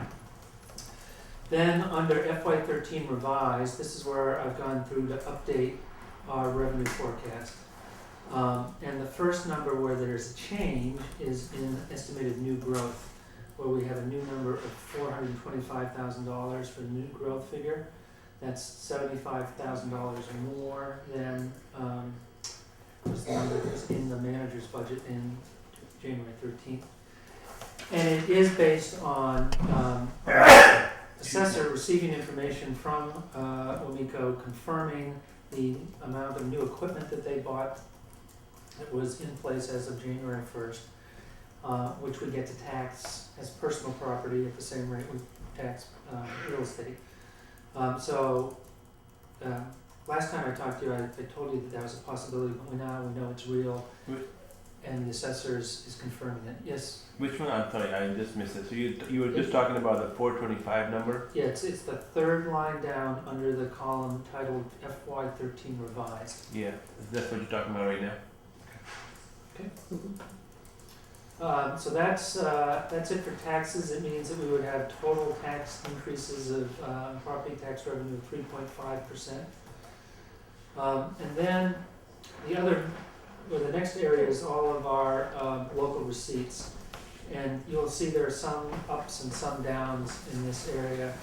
I'll take them one at a time, and you may have specific questions about them. But what I was doing was, in some cases, there are numbers that when I went back and looked at the last 3 or 4 years of our actuals to see what we've collected, in particular what we collected in FY11, I've made adjustments to bring our forecasts closer to our actuals. And in other cases, for example, starting with the motor vehicle excise tax, that I've adjusted up because all the trend data on car sales have shown significant increases in car sales in Massachusetts and nationwide. And when people buy new cars, their excise tax goes up to a new rate. It's, over the years, their cars depreciate and people pay very small amounts. So that's why a motor vehicle excise tax went up. Hotel motel tax is actually down slightly from January. And that is because that is the one place where I have to click a plug to get to zero. I'll circle back around to that number eventually, but at some point you just need to make adjustments to get things back in balance. And the fewer lines you have to do that to at once, the easier it is to keep track of. So there are only really 2 lines in all this whole sheet where I've got some sort of plug number other than what I would say a real number from looking at our past revenue. Penalties and interest is slightly below what our FY11 actual is. And again, we've seen that be a strong source of revenue over the last few years, so I'm comfortable it will come in at that number. Pilot is based on our actual pilot agreements that are in place. Again, it's slightly below our FY11 number, so I think we will make that. I did not change rentals because there really is no significant change in rentals. We have our agreements in writing now, and those aren't going to change, and so it is what it is. Departmental revenue, there's a long list of items there. Again, we are about $200,000 below our FY11 actual with the FY13 estimate, so I think even with these adjustments I've made to bring it up 2.5% from January, I think we're still within a range that we will make. Licenses and permits is the second area where I brought down the number from the January estimate. And in some ways this is one of the hardest ones to estimate because it's dependent on building permits. And in any one year, our building permit revenue is made up of kind of a baseline of smaller projects that go on where somebody buys a house and they can renovate their kitchen, or they just go in and do some sort of residential local project, and there's a whole bunch of those that add up. And then every year there's always some bigger projects. Coming up soon will be the Science Center at Amherst College, or the Boltwood project here was a big one that's going to come on for FY13. We know, it is the hardest one to estimate. In FY11 and in FY10 before that, our building permit revenue has been down below our long-term average. Eventually, I think it will come back. As the economy starts to turn around, I think it's reasonable to expect that number will go up. But what I've done here is just peg it pretty close to the number that was the actual for FY11, and brought it down again, partly to get this whole thing in balance. After I took out the regional school assessment decrease and a few other things, I had to bring down our revenue estimate too. And so it's in these 2 areas that you see most of that happening. Okay. The next area is special assessments. Those are all predetermined and there are no changes in that. Fines and forfeitures, again, this is bringing that number up from January. It's still below what our actual was in FY11. And because we have new fines and forfeitures, the nuisance fines and so forth, and we've seen an increase in revenue, and even during FY12, when we looked at the mid-year report that I passed around before, you could see that those numbers have been coming in strong, so I feel very confident about those numbers there. Is this parking tickets too? No, parking tickets go into the transportation fund. These are moving violations or court citations. Okay. Investment income is not changing because of the interest rate environment. There's no way to prudently increase that.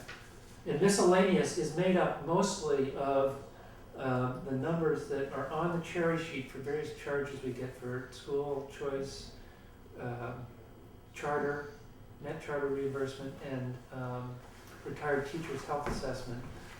It shows up both as a cost to the town and as a reimbursement to us from the school department. So the school department reimburses us every year for what the town has to pay for retired teachers' health insurance, Okay. for the net between charter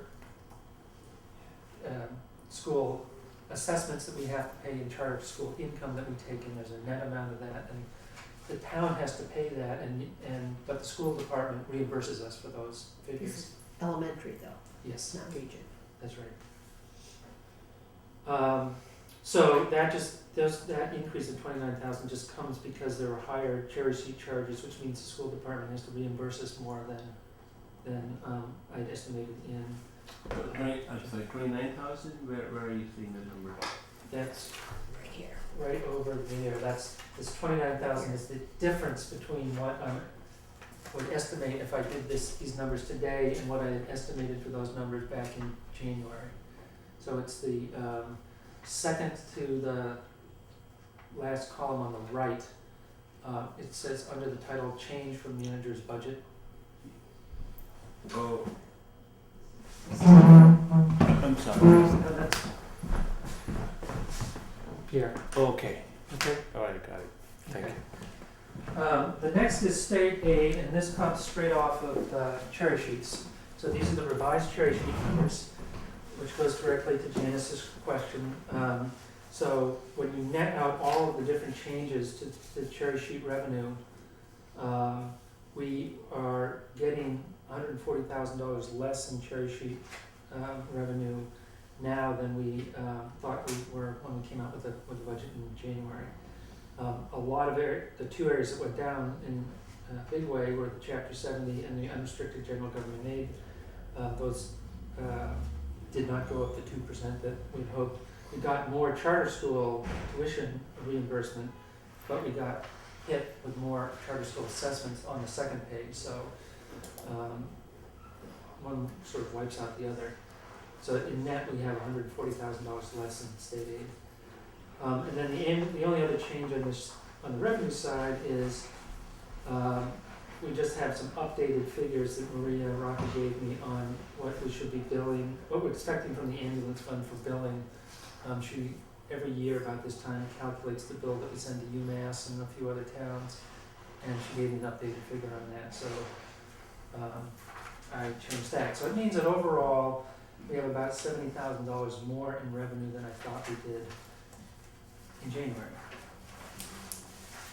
On the next page, the budgets for the expenditures for the town, elementary, and Jones Library all remain unchanged. And as we know, the region reduced its assessments, so I reflected that reduced assessment on the second page here. Capital doesn't really change from spending 6.5% of the tax levy on capital. The only difference is that the tax levy is now slightly higher because that new growth number. So that means there's $4,875 more to spend on capital. We thought in January. Good. Only places to spend. Yeah, I'm sure we do. Going down the page near the bottom for unappropriated uses, the reserves for abatements and exemptions, which is otherwise known as the overlay, also goes up by $750 because that's 1% of the tax levy, and the tax levy is now slightly higher than it was in January. So that's just a math issue. Our cherry sheet assessments went up by $153,000, so we have $153,000 more in expenses than we thought we had. And again, that is mostly because there's a much higher charge for the charter schools.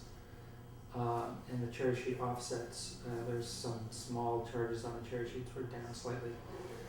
So overall, we have $70,000 more in expenses because than we did in January, mostly because we have a higher cherry sheet assessment, we have a lower regional school assessment. And then, as you see at the very bottom here, right where my finger is, it all comes out, it all balances to zero. So we have a balanced budget with these revised revenue figures. So really what I wanted to show is, we talked before about how do we close the gap. Do we do it by cutting spending? Do we do it by dipping into reserves? Do we do it by changing revenue assumptions? This is the discussion about what happens if we change revenue assumptions. And I would just conclude by saying, before I take your questions, I do think that these are reasonable revenue assessments in that, or forecasts in that I do think this revenue will come in at these levels. The one consequence of doing this is that by raising the revenue assumptions closer to our actuals, our previous actuals, it means there'll be less gap to create free cash at the end of the year. There'll be less surplus revenue. That every year we look at our revenue assumptions, and if we see things changing up or down, you will see changes in revenue assessments, and you should change those from year to year. I think you should still be conservative about it. These are getting a little less conservative than they were before, but I think they pass the reasonableness test or laugh test or whatever test you want to subject them to.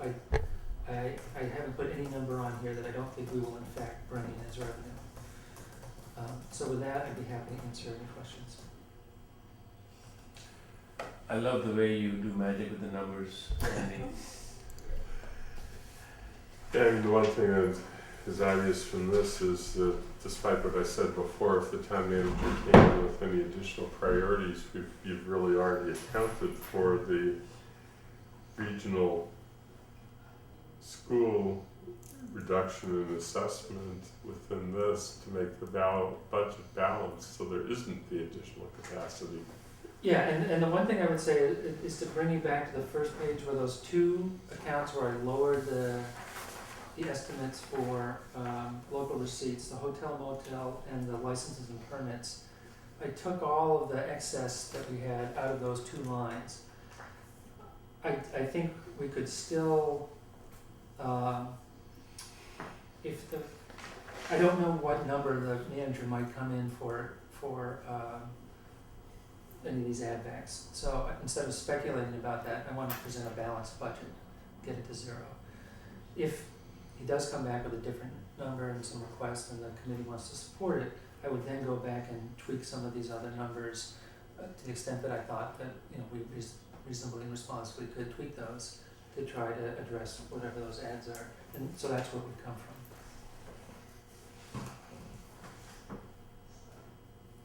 from. Really? Does the town have insurance to cover itself if it were sued? Because I'm thinking back as we talk about cutting these budgets, and I've been reading, in the paper that, the police were out and there was this house with the sunken floor, and if kids had gone through that floor and there had been injuries, and someone said that the town does not have an adequate number of public safety people to deal with these issues. Could we be sued?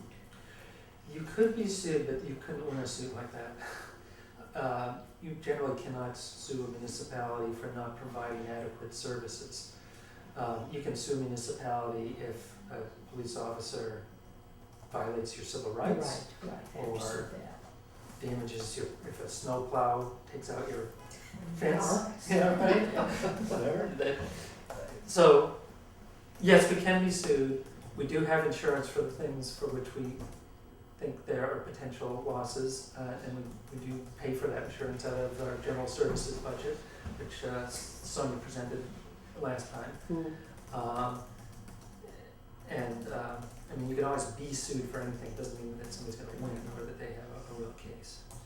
I hope that's answering your question. Right, I just, as you know, I read these things in the paper and we hear that, you know, people are concerned about the numbers in public safety and that if anything really major happened and we didn't have what might be the range of normal for a town our size and the number of incidents that are reported and documented, that someone could come back and say, you know, if they had been within the range, this may not have happened. And I'm thinking mostly about that house I was reading about with all these kids and, you know, they had to clear them out and what would have happened, you know. So I don't know, you're saying they couldn't sue, but that's an issue I've thought a little bit about.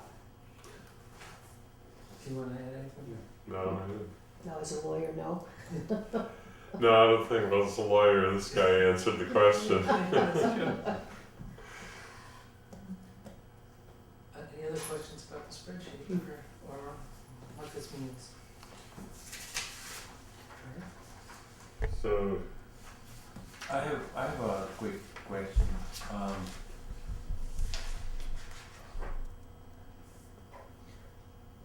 And you know, I'm not sure how what the correct phrasing for the question would be, but how much flexibility is there in these numbers? Because you know, you just did some magic with it, and you got a balanced budget again. I mean, the good thing about that is that yes, you know, there's some inbuilt flexibility in there, obviously, where you can, within reason, you can manipulate and change some numbers. On the other hand, from a department's perspective, who are struggling to meet their department budget, when they look at these numbers, do they see these numbers as fixed or do they see these as flexible and malleable, so they can push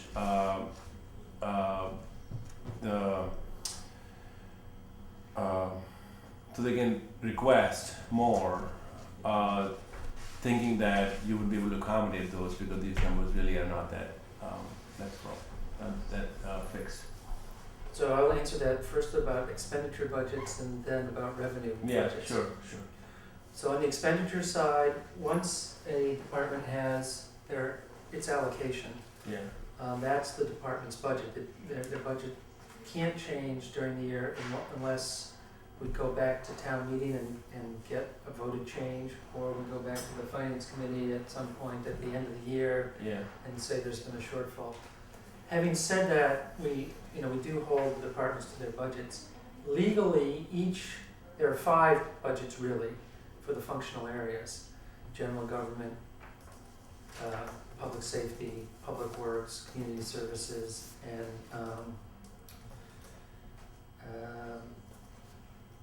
development. community development. Thank you. Community and development. Yeah.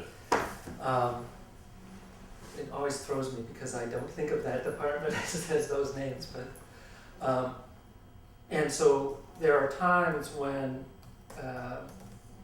the fire department may be running a little bit ahead of their spending, but the police department is saving money, and so we do track that every month. We look at, Sony does a report every month on our spending, and so there are times when we go, okay, well, overtime is high in fire this year, but we've had a lot of vacancies in police, so it's all gonna work out by the end of the year.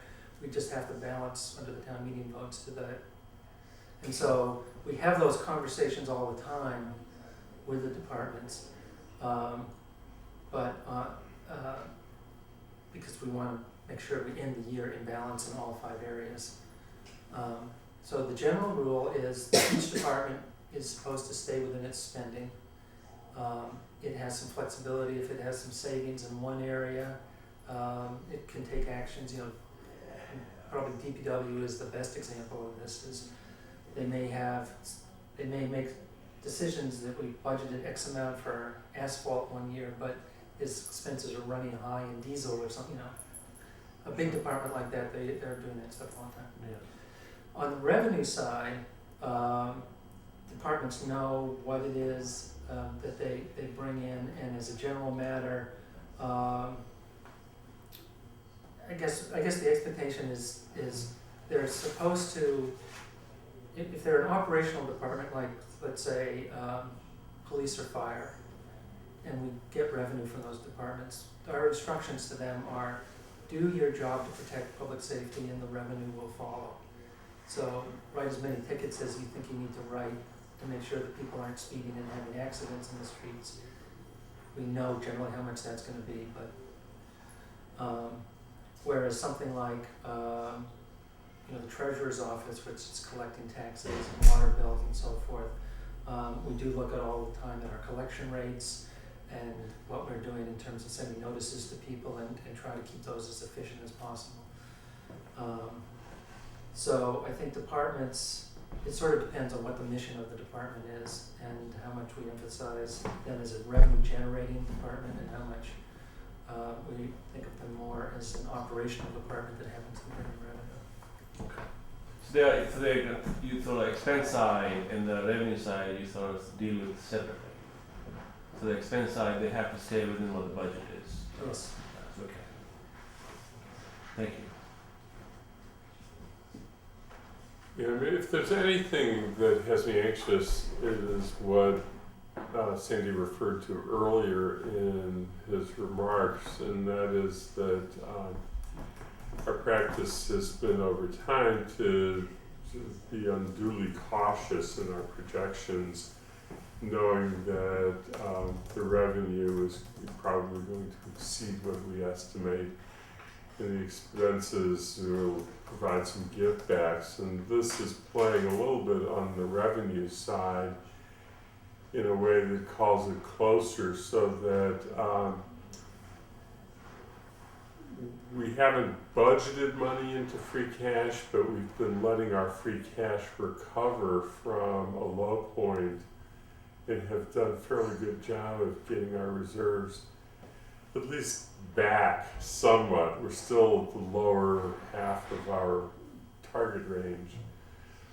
So we've kind of taken, by doing this, we're taking away a little bit of what we know that is there that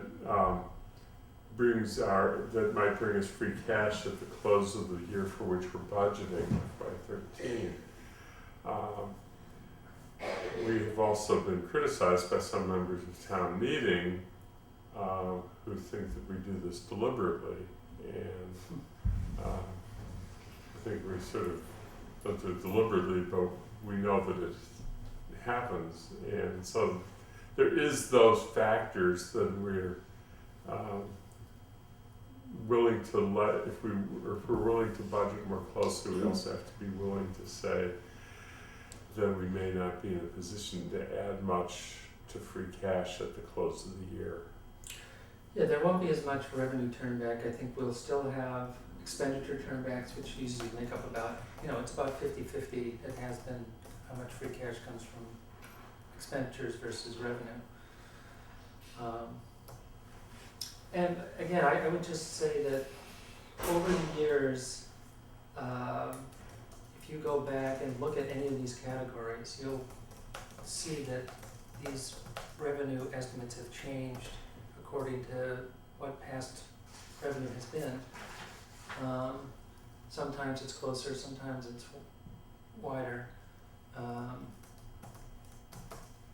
But at the end of FY13, I would expect we would have somewhat fewer turnbacks. I also think that we are going to get a fairly large building permit from Amherst at some point, from the college for the Science Center. I don't know if that will come in this year or next year. So knowing that there are some things that are out there that are one time that I would never put into a base revenue budget because they are one time, gives me a little bit more feeling of confidence that we will continue to have turnbacks. In our bond sale, for example, we just got something like $124,000 in premiums from a bond sale that was never part of the revenue estimate, Hmm. but yet it happened last year, it's gonna happen, it happened this year. So there do tend to be those things that sometimes boost up our revenue. Just one of the pieces of revenue that may come to fruition, but again is not part of the budget, is this whole project out on the old landfill. Yes. There's potential for some revenue within fiscal 13 for that as well, so Mhm. again, not baked into the budget in any way, so. But again, that's not guaranteed, so that's why you didn't put it in there, so. Absolutely. But it's not unreasonable to expect a little bit from that as well. And as noted, the state aid projections may end up being higher because there may be in fact a surplus. Well, and in fact, if that happens, I think it certainly would be my recommendation not to spend that money, to let it become free cash, or to put it into a stabilization fund or OPEB or something like that, that we not incorporate it as part of our ongoing expenses. I'm glad you mentioned that, because I think that is very important. I think it's everybody's expectations that that money will come at some point, or probably will come at some point. And we have to view it appropriately and not just go spend it once it comes in. So we did do that in part this last year. Those for one-time Yeah. expenses were we determined to be valid. We did it thoughtfully, but we Yeah. did it. Yeah. So I think that the question then that we just all have to, is consider options for eliminating possible deficit and projected budget. When I wrote that agenda, it was before I saw the first run of this projection that you just were looking at, which I actually then saw on the day in between. So in fact, I'm not sure that we have a projected deficit to have a strategy about at this point. Well, I do think, if part of the strategic conversation we need to have before town meeting is if the committee feels that comfortable tweaking revenue estimates, then, as we talked about it at the BCG before, the other possibility is to cut everybody's allocation and just bring our spending down. It's a choice.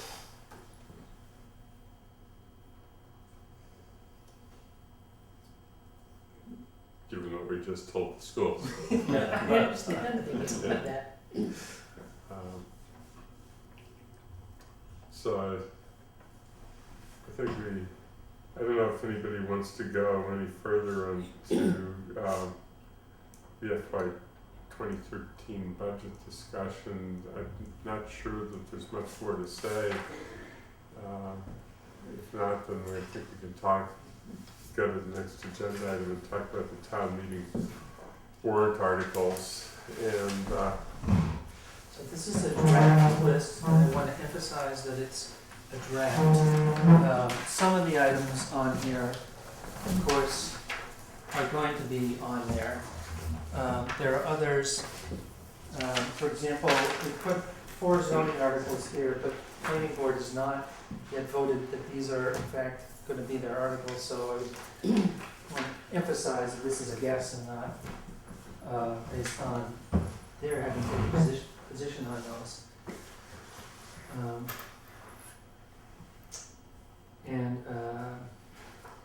There are, I think, really only 2 of the petition articles that have potential financial impact.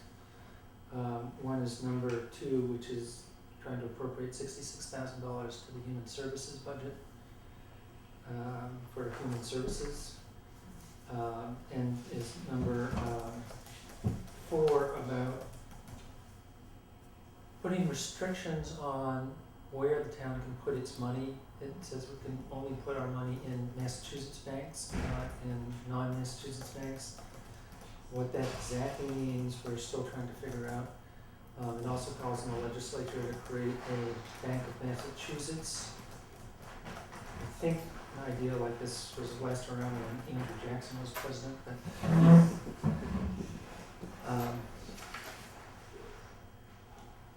we we are still studying that, but clearly I think that would have some pretty major impacts on how we do business and with whom we do business for both our deposits and for our commercial banking relations, processing paychecks and vendor checks and transferring money back and forth, so. Sandy, excuse me, where are you on this? At the very bottom of the page. 28 and 30. 28 and 30, okay. Yeah, thanks for the question.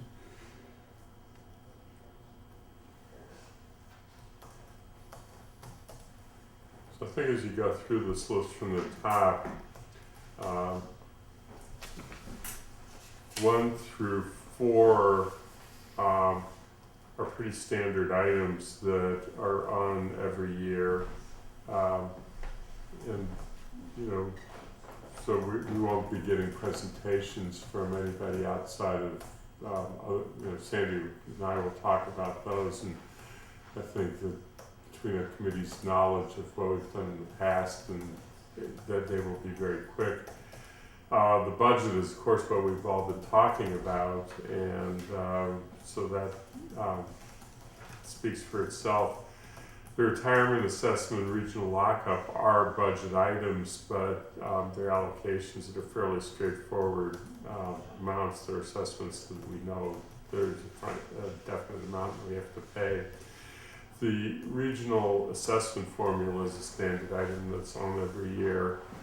I'm sorry, number 5 is the amendments. I don't even know if you're going to have any amendments. Do you know? Yes, there'll be, for example, in order to pay the collective bargaining agreements that have been settled, we have to amend the FY12 budget to take money out of salary reserve. We also have to deal with how we're going to pay for the October snowstorm. We're going to have to front some money for that, and then we will get FEMA reimbursement for 75% of it, but we have a $400,000 bill that we have to pay before the end of the year, so we have to take care of that. The thing going back 9, 10, and then through 15 are standard budget items or capital budget items, and we'll be getting a report from Kay in her capacity as chair of CPAC on. The only difference on 15 is actually the rescission of a debt issuance, so Okay. either Claire or I can handle that. Okay. So What about 8? I'm sorry, 8 is, oh, okay. that's the assessment formula. Are you familiar with that? Not, well. I can turn it over to Mary Lou. She's really good at giving a 2-minute, giving a 1-minute explanation on that. She can do it real good. The assessment for the regional schools is based on a 5-year rolling enrollment from each of those towns, and then that is figured out, and that's what they have to pay, their percentage of the regional budget based on their enrollments.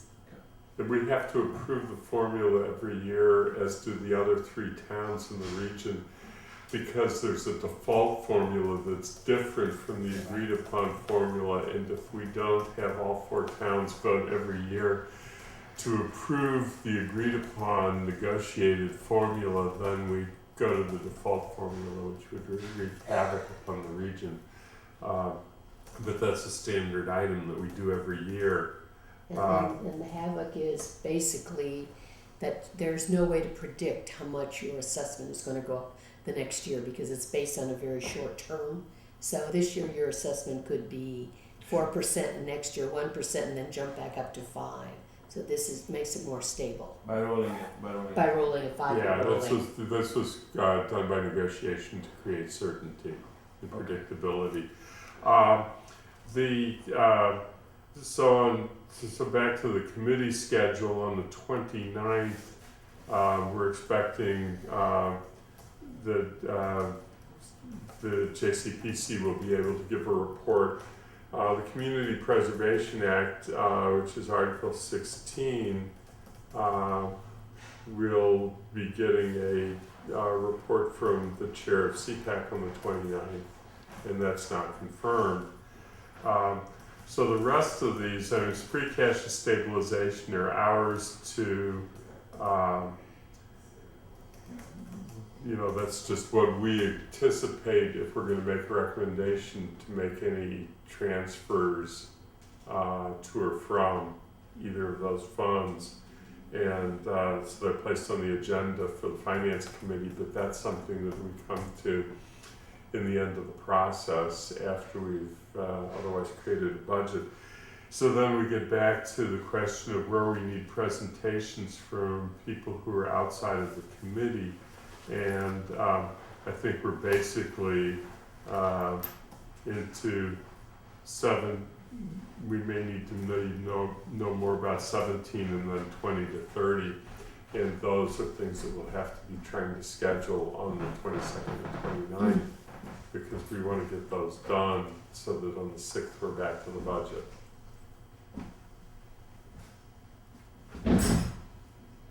And so when I had said beforehand that I thought we could do this without meeting next week, that was the nature of the evaluation, that there was a controlled enough number of these where we would actually have to have outside presentations that it seemed to me reasonable, but those of you who have experience on the committee, if you disagree, welcome your comments, of course. Doug? Again, I think there'll be busy nights on the 22nd and 29th, but that's not atypical for budget season. The other question I had was, when does the warrant get signed? About the 15th or so, doesn't it? I mean, because with an April 30 town meeting, isn't a 45-day lead? Yeah. So it's got to be right around next week sometime, correct? Correct. It is scheduled. Yeah, I was looking to see if I had it with me. I don't have it. I have it on me. I can look it up. But it's probably next week. Just doing the math now. Yeah. It's got to No, I be think 15th or that's 16th, right? Yeah, it's around there. Okay. Just I have that. because that starts to I fix have- what this looks like a little more. I have the budget. Right, though there can be no more citizen petitions, and there, Right. the other thing is that there was a deadline date of the 5th of this month March for 30th. both petition articles and for staff who work with committees or on their own have proposals that they would want to put forward. And now it's past deadline, so that it would be very difficult and unlikely, and certainly for a petition article, unlawful for any more to come forward. Oh, here it is. March 30th. What's this? March 1, deadline for ATM warrant articles to be submitted to the select board. They signed the warrant. They signed the warrant March 30th.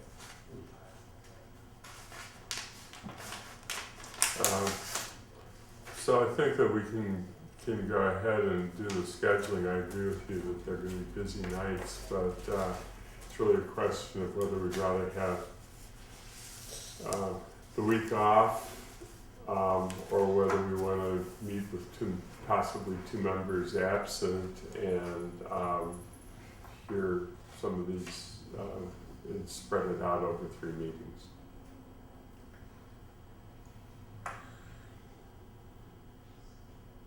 I don't mind meeting. It's just hard to say how long these last, and if people are coming, to ask them to come at 9 o'clock is late. So I don't know. I don't know one way or the other.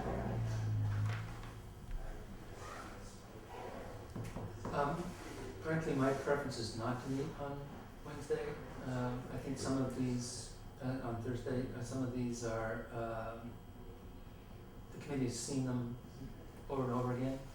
I don't think they require, maybe we even bundle them and just say, these 5, you've seen them before, do you have questions? Or something like that.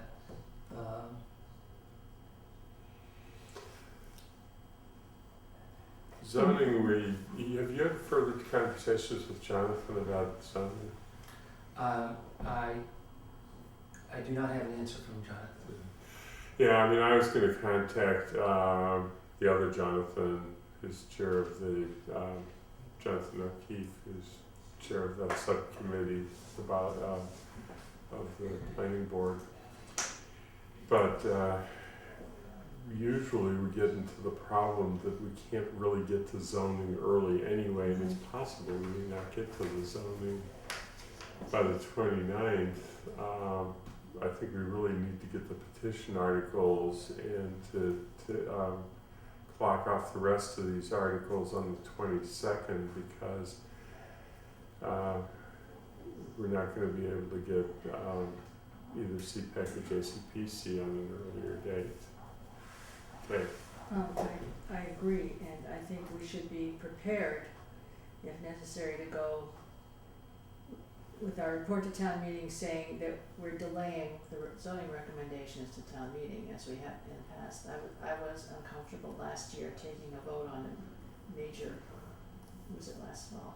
Taking a vote on a recommendation for a major zoning change that the planning board itself hadn't voted on at that point. And usually in the past years, we've waited till we got the planning board's report on these things and had a chance to look at that before voting. If those articles, if we don't have our recommendations on those articles in the finance committee report to town meeting, since we're not the originators of those articles, I think it's not as crucial that our recommendation goes out with that finance committee report. Especially since after delaying, our recommendation may be that we have no recommendation. Jess? I would request that if the planning department or committee or whoever comes to us with these zoning articles, that they bring us financial information and not just all that other stuff that they bring us, packets and packets of information, which is very interesting, but we need to know some financial information because that's our job. Mhm. Yeah, which was a part of the question that Yeah. you were waiting for an answer from Jonathan Tucker about, and that I was going to write a note to Jonathan O'Keefe about, to see what's possible. It sort of takes us full circle back to those things, because I'm still back to the problem that we've had in our last discussion we don't really need to repeat, as to whether those numbers really exist or whether they are the subject of some speculation, and if so, then at least they need to say so, and how good, what the basis of their speculation is. So, yes. Well, then that gets into the sustainability in terms of whether the town can afford it. And I'm looking at the rezoning, and I'm interested in knowing, well, with the present zoning, what is the density? How many people or houses or units are we talking about? With the rezoning, how many does that mean? And is it multiplying by 2 or 3? And then we're talking about water, sewer, schools, all of those things. And I don't think we ever get enough of that information to make a decision as to whether it's a financial impact on the town, negative or positive. Yeah, I mean, I think that what we're getting at is all the same thing, is do they know or can they estimate in any manner whether there's known or possible revenue, known or possible expenses associated with the implementation. They mostly say revenue. I don't recall if I ever heard them say the expenses. It's always that we generate revenue for the town, but I think we now need to ask them what are the expenses. Yeah, well, there may not be any, but we're just asking the question. Can you project any, right? I'm not sure there aren't any. Well, there can be. If you know that you can't build without adding water capacity, then that becomes an expense, because if you have more building lots, it requires water capacity, and it's not going to be paid for by the builder or the prospective property owners down the line, then there is an expense. So it is a reasonable question. We don't know that that exists, that's what we're asking. Right. And are they homes for families where you're anticipating 1.5 children per household? That used to be the old number, I'm not sure what it is today, maybe it's 0, but nonetheless, it is an impact on schools. You right? Well, I think we've had this discussion before, and I'm not really sure that the finance committee needs to, what finance committee's role is in those articles. Is it, as I understand it, and my understanding could be incorrect, but for me, the main concern with those articles would be, is there some potential significant exposure to the town if those things are implemented, if the zoning, for example, the zoning bylaw passes. I don't think it's possible, I mean, I don't think we have the, we have the opportunity to look at all those, the details of those zoning bylaws changes to really make a clear determination on the economics of those projects. I don't know if that is really even practical. So we cannot argue with any of their statements anybody might make about of a very speculative nature of what the revenues might be or what the costs might be. Absent understanding the economics of the project, my sense would be there are two potential two potential ways in which we can move. One is we can say, well, we can't really grapple with the economics of this project, so we will take no position as a finance committee on it, because we just don't know. On the other hand, so that becomes no position at all.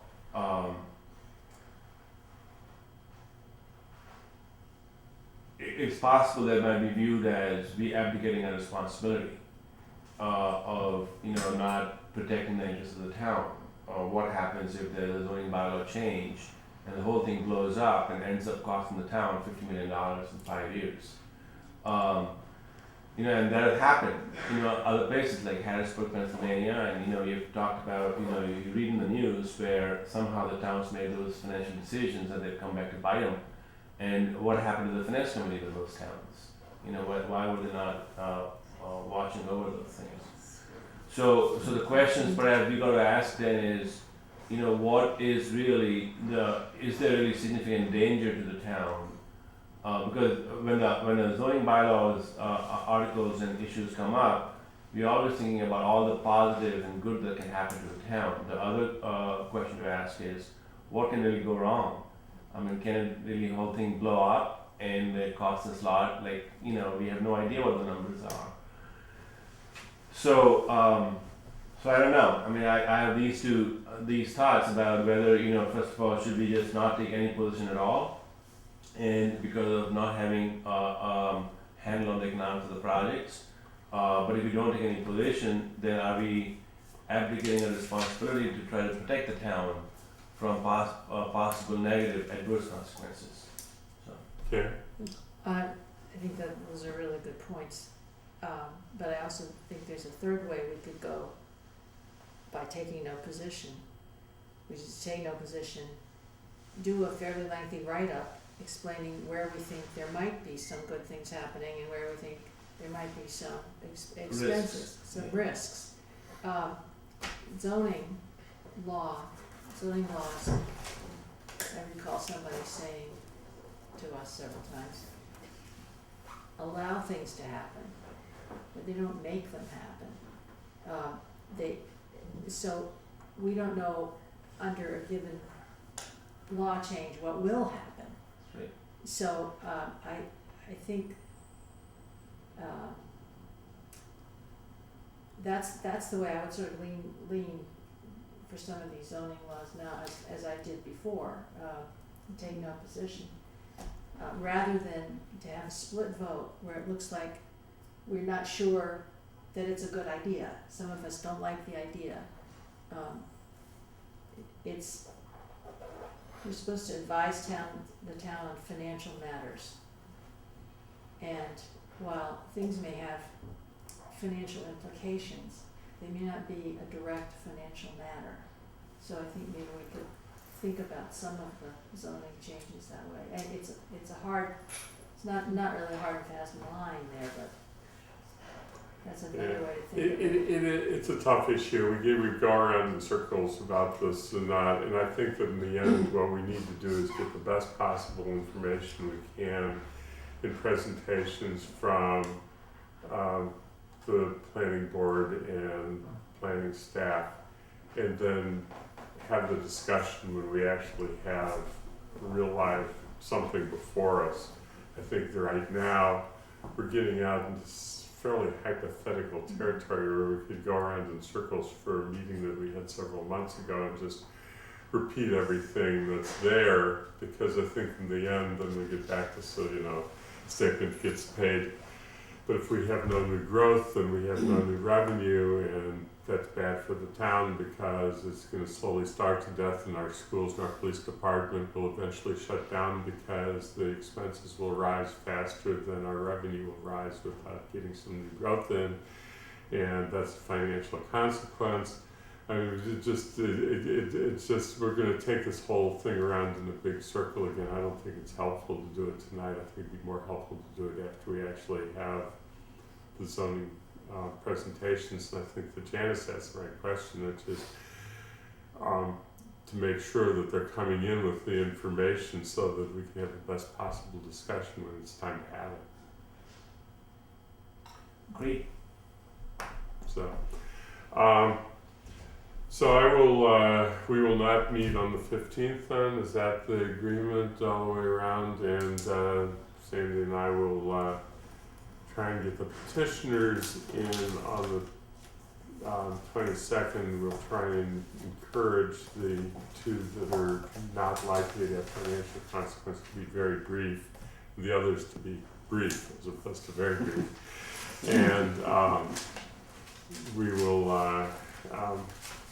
do our best to get those two meetings organized and go as far as we can as far as zoning is concerned. I think the case point is well taken that to get them prematurely is not particularly helpful either, and so the communication to the planning board and to the planning staff is we want the kind of thorough presentation we're talking about, but not before you're able to make it. So Just to follow up, so are you going to, or Sandy, going to inform the planning people about the zoning, the information that we're looking for, things that Janice suggests, so that they come prepared and not just as they, they have some kind of I was going to talk to format. Jonathan Tucker and Andy was going to talk to Jonathan O'Keefe. Okay, because I think that's important. They kind of have a routine they come with, and we've never questioned that, so I think this is good to tell them. We've not had the planning board itself be represented before, and I don't know that we will now, but it is a discussion to have with the planning board at this point, given our discussions now. So it's sort of taking us into a little bit of new territory there, but I think it's essential given our last discussions. I don't think we're, as far as writing assignments are concerned, it's getting late at this point. I think that the only ones that we really would want to make are around 9 and the capital, Article 9 and the capital programs particularly, and the reason is that to the extent that you're given an assignment for one of these sections, I think even though we haven't voted a budget, you can, because we've had the presentations from the staff, we could actually go forward and do some initial drafting and not get ourselves pushed into to the last point. And with that said, we had talked about it earlier in the year that Janice was going to do libraries and that Mary Lou was going to do schools. And the assessment up above too. Yeah, I'll do that. I didn't mention it because I was sticking with 9 in capital. Janice is library and what? And I'm doing schools, both regional and elementary. So it's Mary Lou for, And I'll do the enterprise funds as per usual. okay, So all 4 of those. I did Public Works last year, so I don't mind doing it again. And somebody else wants to do it. let's see how we come out. But that down for, yeah, since, thank you, since we can't get Brian Morton back to do it again. That was always his thing. JK, L&M are Doug? Yes. Okay. Yeah. He always does this. Next week.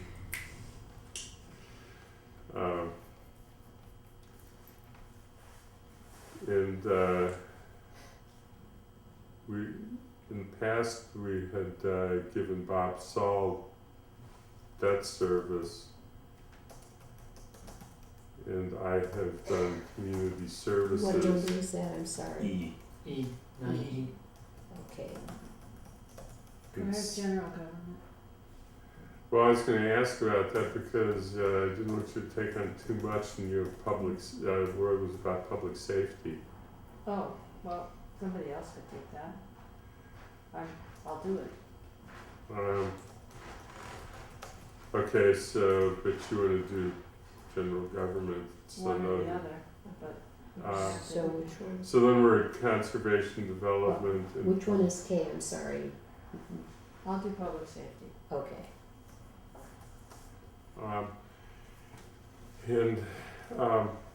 I guess I need to pause here. This is your first year, Anurag, and I don't know how you feel as far as the comfort level this year, or as far as being part of writing one of the sections and doing the presentation, or not. If you'd like to go for it, then I am good with whatever the committee decides.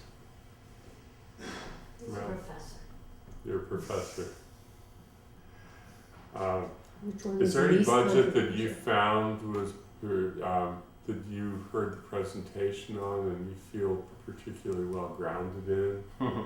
Public service, we're talking about public safety and conservation and development right now.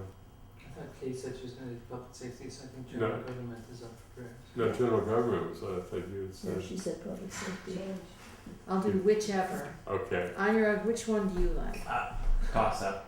It doesn't really matter, really. I mean, this is the first time I'm doing it, so I have no particular affinity or fear of any of those. So General You- government's cool. I sense a little bit of a trap, you know. No. No, I think it's probably less Yeah. full of traps than public safety. Okay, general government. Thank you, okay, Kay. so then Kay will do public I think safety. In conservation and development, maybe I should give that, I'll ask Bob if he's willing to do that one also, if he, so I'll put his, conservation and development. Okay.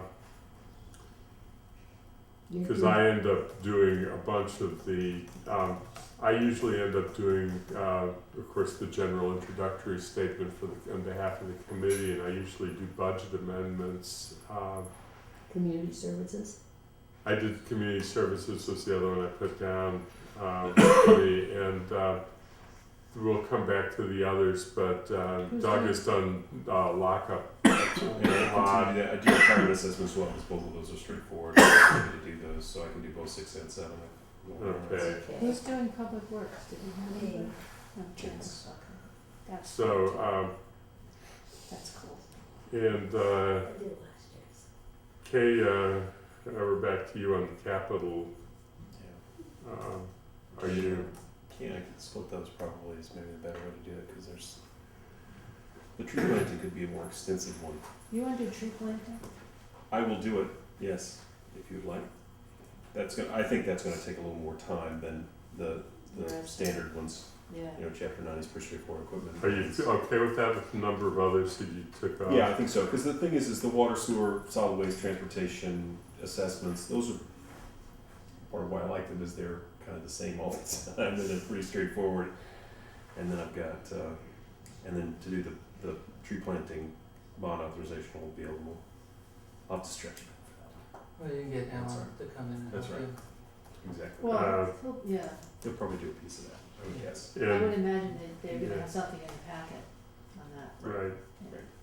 Yeah. And it's really the question of getting the write-up into our own book too. That's really more what I was thinking about. The rescission of the $80,000 debt unused for the portable classroom is going to be pretty straightforward. I'll do that when I know anything about it, but I'll do it. And We'll find out. so the rest of them I'm going to leave behind. I think the big one, I usually do free cash to stabilization reserve fund. Maybe we can get it, and I give you that and explain it to you. I'm sorry? Then number 10. Reserve number 10, the reserve fund.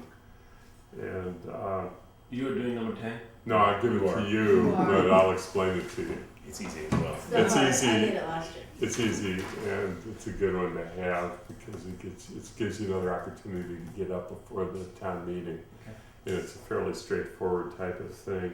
Can I just say one thing Yeah. about 15 rescission? You might give that to Bob because it's just the other side of debt service. Oh, okay. Okay.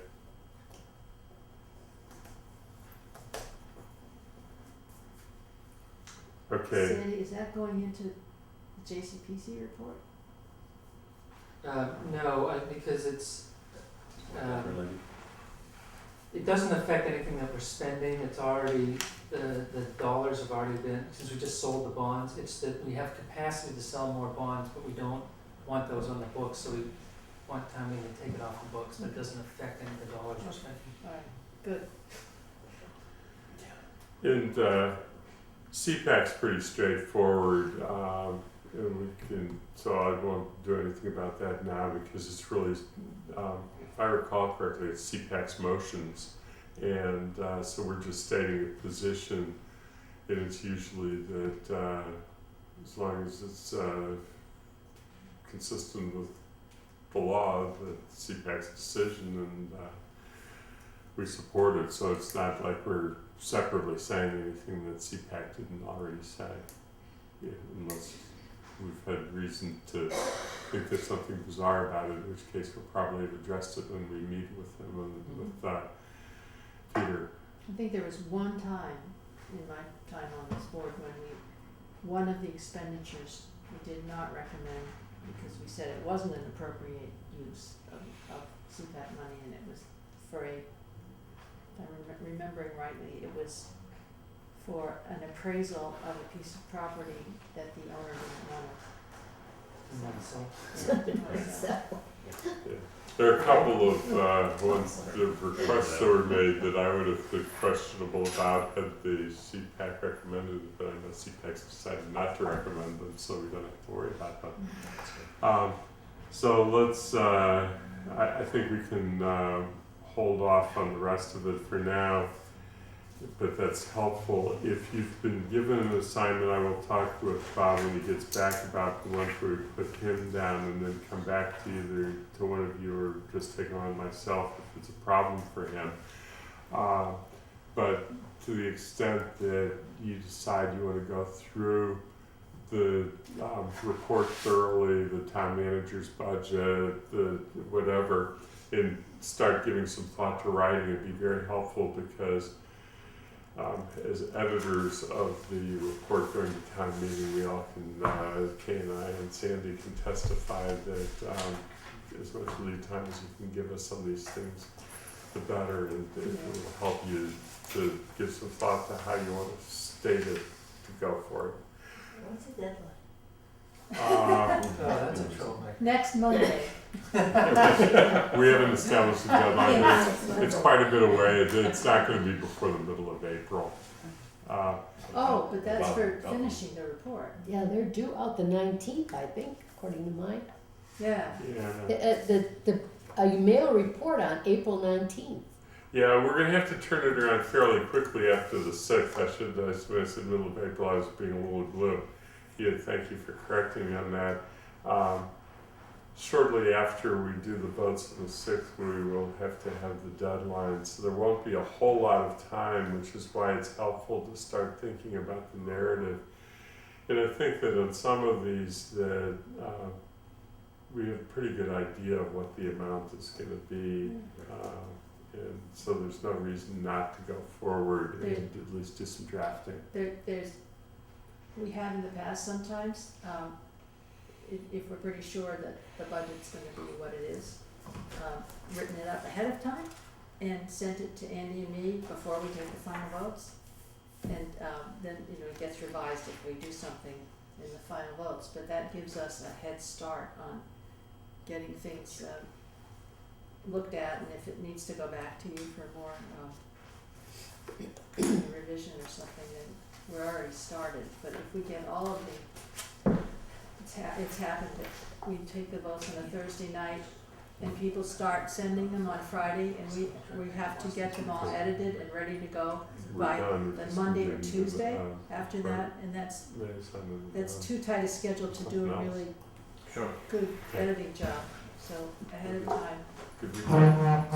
So are we going to use the template again? I mean, or at least to some degree follow To that? some degree follow what we did last year, or in terms of a brief summary of the current fiscal year, I mean a brief summary.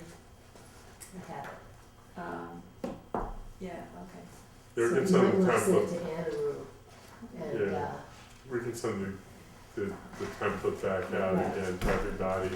The template is really guides what we found last year was that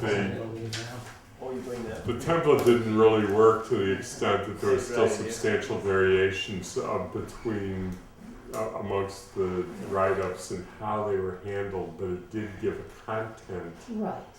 And so to the extent you can do so, but as I always say, go back to last year's report, read the section you're writing on and read the other sections, and see, how you feel about going forward. But this is the time to start thinking about it. Are there any reports on boards and committees? We have no minutes to approve. And the next meeting agenda, I think that we now have a pretty good idea what it's going to be, so that's really been already discussed. And I don't think that there's anything that I didn't anticipate 48 hours in advance that we haven't already talked about. Did you want to update them on that meeting we went to on Tuesday or Wednesday, the regional, where that regional committee is right now, your small committee? And Yeah, I mean I can, but I'll be real quick because it's really, it's not as a finance committee sub Right. appointment. Oh, I'm gonna have to leave, right? But the regional planning committee for looking at the possibility of creating a region for the elementary schools met with the similar committees of the other three towns, and we're continuing on with the process. But the purpose of that meeting was to get a presentation from somebody from the Mass Association for Regional Schools who was extremely informative and helpful to the committee. And the forum that we had talked about that was originally scheduled for the day that we've had the one significant evening snowstorm over the past couple of months at the end of February does need to be rescheduled, and it's beginning to look like Wednesday, April 5th. It's going to be the date, but that's not definite yet. And it'll probably be at one of the schools, not here at Town Hall. So that's Motion to adjourn. Second. Okay, so there's been a motion to adjourn, it's been agreed to. The finance committee is adjourned at 9:50 p.m. as an approximate time. I want to thank everybody, thank Amherst Media, and thank everybody who's watched at home for their interest in town government. Good night. Thank you, Andy.